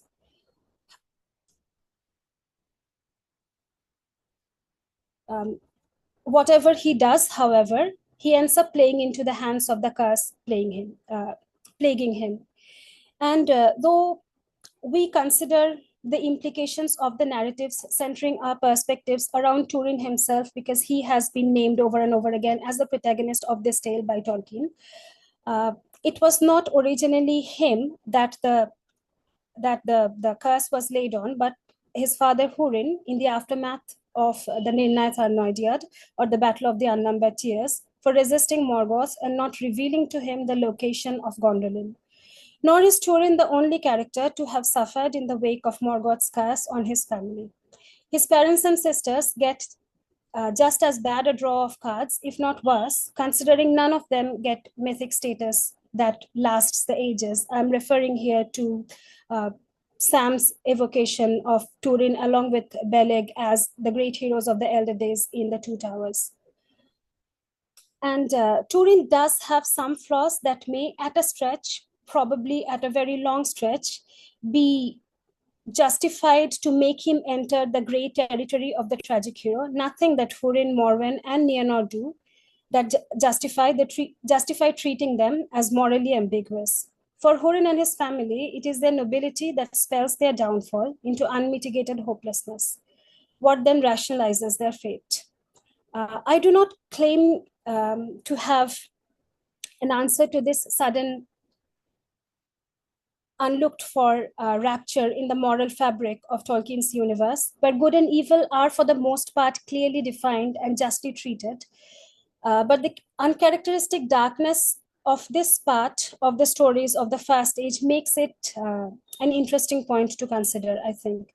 The Children of Hurin appears to me to be unique in the respect that it is a major, well-constructed narrative in which the forces of evil actually get their way without hope or promise of release. In its present form, the textual affective mode is akin to the Schopenhauerian understanding of tragic narratives as sublimation into non-being through endless suffering, a mode that very interestingly applies perfectly to the works of Richard Wagner, who uses pretty much all of the same mythic source materials as Tolkien uses, though the affective affinity of their two bodies of texts could not be more different than they are. The narrative as presented in the Silmarillion is in fact entirely discatastrophic. I could just have said catastrophic here, since it would etymologically connote a turn downwards all the same, but I say discatastrophe to bring ourselves back to On Fairy Stories, where Tolkien says the possibility of discatastrophe, defined by him, I quote, as sorrow and failure, is necessary to substantiate the effect of the joy of deliverance. The shadow on the horizon that keeps us going in the rest of the Legendarium, but which we know for a fact would be lifted, actually ends up engulfing the protagonists in this one exceptional tale. The question of canonicity that pervades any study of the larger Legendarium affects this one as well. The Cuenta Noldorinwa, to be found in The Shaping of Middle-earth, Volume 4, in The Shaping of Middle-earth, which is Volume 4 of the History of Middle-earth, reports a short account of Tolkien's early vision of his version of the Twilight of the Gods, the rebirth of Valinor and the Valar and the Elves. And there we find a couple of lines that state, I quote, "It shall be the black sword of Túrin that deals unto Melkor," still called Melkor at this point and not Melkor, "his death and final end. And so shall the children of Hurin and all men be avenged." Now, that is a caveat that is difficult to reconcile into any of the readings of the Tolkienian aesthetic. Do forgive me if I have used the word Tolkienian aesthetic too many times. Neither is revenge consolatory in essence. We must think, revenge loses its primacy when classical ideas of tragedy is tempered with Christianity. For example, the idea of revenge and the quest for revenge doesn't really work out for example, Hamlet. Nor does it leave the children of Hurin is as much of an affective limbo that the final draft of the Silmarillion does. I'm not entirely sure if it is really prudent to leave out this information in the understanding of Tolkien's universe in its final form. But also this vision dates back from a time when neither the second nor the third age existed.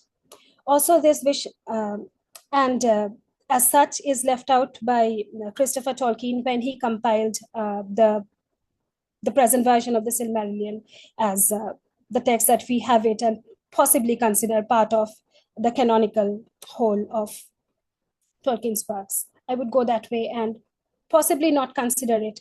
And so what happens is that more than answering questions, what I try to do here is that I try to present a picture and more importantly, a question of the disrupted affective phenomena, the disrupted affective currency in the larger works of Tolkien's Legendarium, which kind of comes in a direct conflict with what we have no way, which we cannot but accept as the summative theorization of his concept of fantasy itself. I would love to figure out in time how to assimilate this uncalled for and unexpected darkness that, for all of the reasons stated in the last, I don't know how many minutes, 16, 18 minutes that I have been rambling about, and make Children of Túrin somehow fit in narratologically and by means of affective logic into the larger context of Tolkien's Legendarium. Thank you. Thank you very much for the presentation. Are there any questions?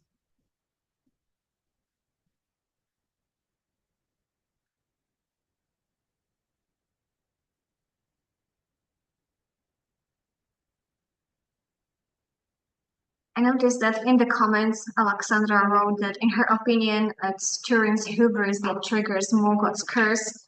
And I also agree to that, that maybe it's not the curse itself that shapes Turin's fate. I see it more like a warning that something negative may definitely happen in his life. His choices, because he can choose very often, but he always kind of like, because of his pride, he chooses the wrong side all the time. And he's overbold and overconfident in many respects. He's like really a classical tragic hero, but actually these tragic heroes are normally tragic because of their hubris. And this is the problem. And also we can connect to Tolkien's concept of this often mod, like northern variant of this hubris, when you're over bold, over proud, and then you have to pay for that. So it's a very interesting mixture of these like classical influences, because Tolkien was trained as a classical scholar at the beginning, and his love for the northern mythology, and he kind of like combines it in a very amazing way in this story. And it's kind of like reads as a classical tragedy. I had such opinion from people who are scholars of all these classical studies, and they do read it as a tragedy. Yes, I do understand what you say about the hubris. He does have hubris, yes. But what's interesting here in this respect, what I find is, though he has hubris, his hamartia does not act out in the way that it would in a classical tragedy or a Renaissance tragedy for that matter, right? It is because of Macbeth's hubris, he ends up killing Duncan. It is because of Oedipus's hubris that he ends up committing the murder of his father, right? Túrin does not really do any of the things that is necessarily a tragic crime, that the top of the Freytag pyramid, which sets into motion the fall of the tragic hero, right? What we have seen him doing in pretty much everything that he has done is flee from the curse, right? None of the crimes as such that he is connected to are things that he actually commit, for that matter, right? Except perhaps the killing of Brandir at the very end. But then that doesn't really matter. The tragedy has been completed at this point, nonetheless. This is what I find. Yeah, because it's a more complex story than just a play, because play demands kind of like a very kind of like inciting incident, some event which starts all this tragedy, and you have to unfold it in a very short time. Here it slowly builds up towards kind of like all his doings are in the end really bad. For me, he's an anti-hero of this story, but it's my own perception. Yes, I still do not kind of get what he exactly does wrong, right? He tries to do not wrong. He tries to evade wrong as much as he possibly can. But he always tries to do it because of his pride. He believes in that he's an exceptional person, and that he's the best, he's the most everything. And he does. He definitely has hubris. But it's the hamartia that doesn't play out, right? And without hamartia playing out, I cannot substantiate an Aristotelian understanding, for that matter, of tragedy. The hamartia is done by someone else. He does have hubris, yes, which could have resulted in the actions that Kamartia would make happen in other instances. But there is kind of what I find to be kind of a contradiction as to the ethico-effective currency. In my interpretation, it's like somewhere in between the opinions of you two. So yeah, I see that, yeah, on one hand, definitely we can say that what happens to him, the negative fate, it is a result that like Morgoth would send these events into his life deliberately. Morgoth doesn't really have anything to do with any of that except like for sending the dragon into the battlefield, and that's all. But yeah, I agree more that it's rather a result of Túrin he is unable to master his own fate because he can't really master his own impulsiveness, his own vices and sins. He is trying to, but he's always overcome by it. And it's like a series of these wrong decisions that he takes. It's like a chain that kind of triggers the next negative event coming into his life. Like you mentioned, the killing of Cyrus. Yeah, he didn't intend to kill him, but he didn't know what is enough when he should have stopped pursuing him. That's basically Cyrus ran over the cliff and so on. Right, and also it kind of goes beyond just the character of Túrin himself.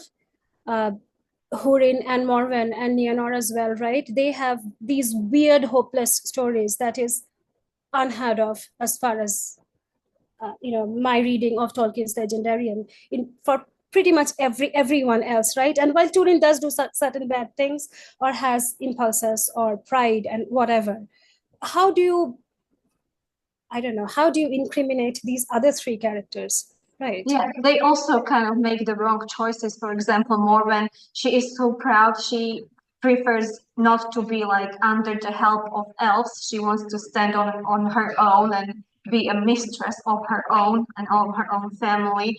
It's in the family blood, this rightfulness. Yeah, they all have it.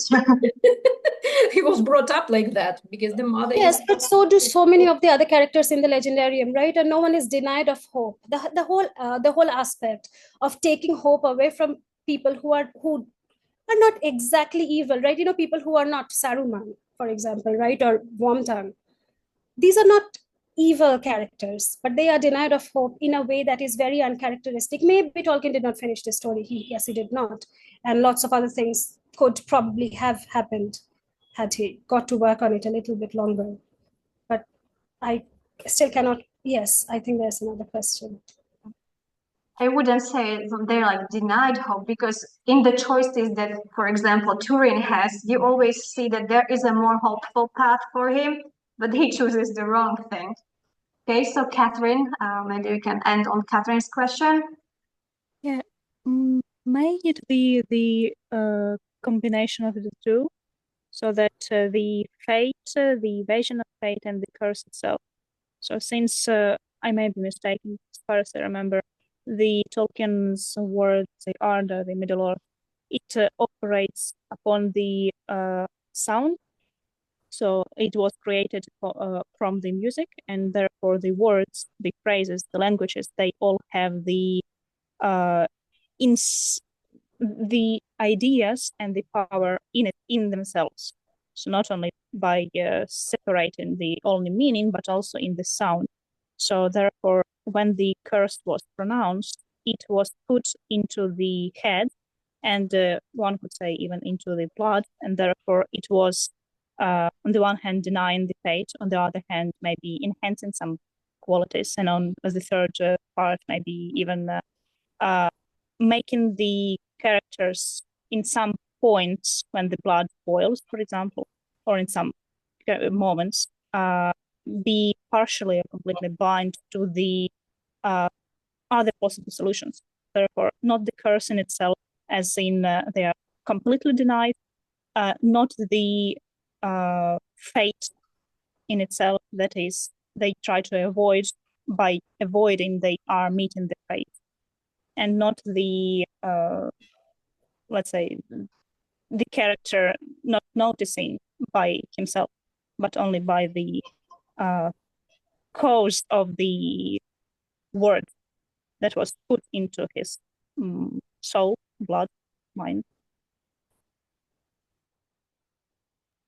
Maybe. Yes, I find this point really interesting. The sonic manifestation of the sound of the curse materializes itself in the being of the person that is cursed.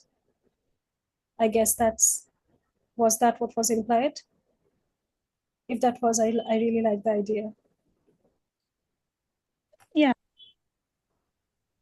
Yeah, I really like that idea. Yes, thank you. I would disagree because the characters, it's actually only Túrin who knows about the curse. He is the only one who's talking with Morgoth. Nobody else knows about it in their life. So that's another thing that makes me go this way, that it's like the results of everybody's wrong choices in their life and not being able to control their impulsiveness, to control their anger or pride enough, so that they end up the way they end up.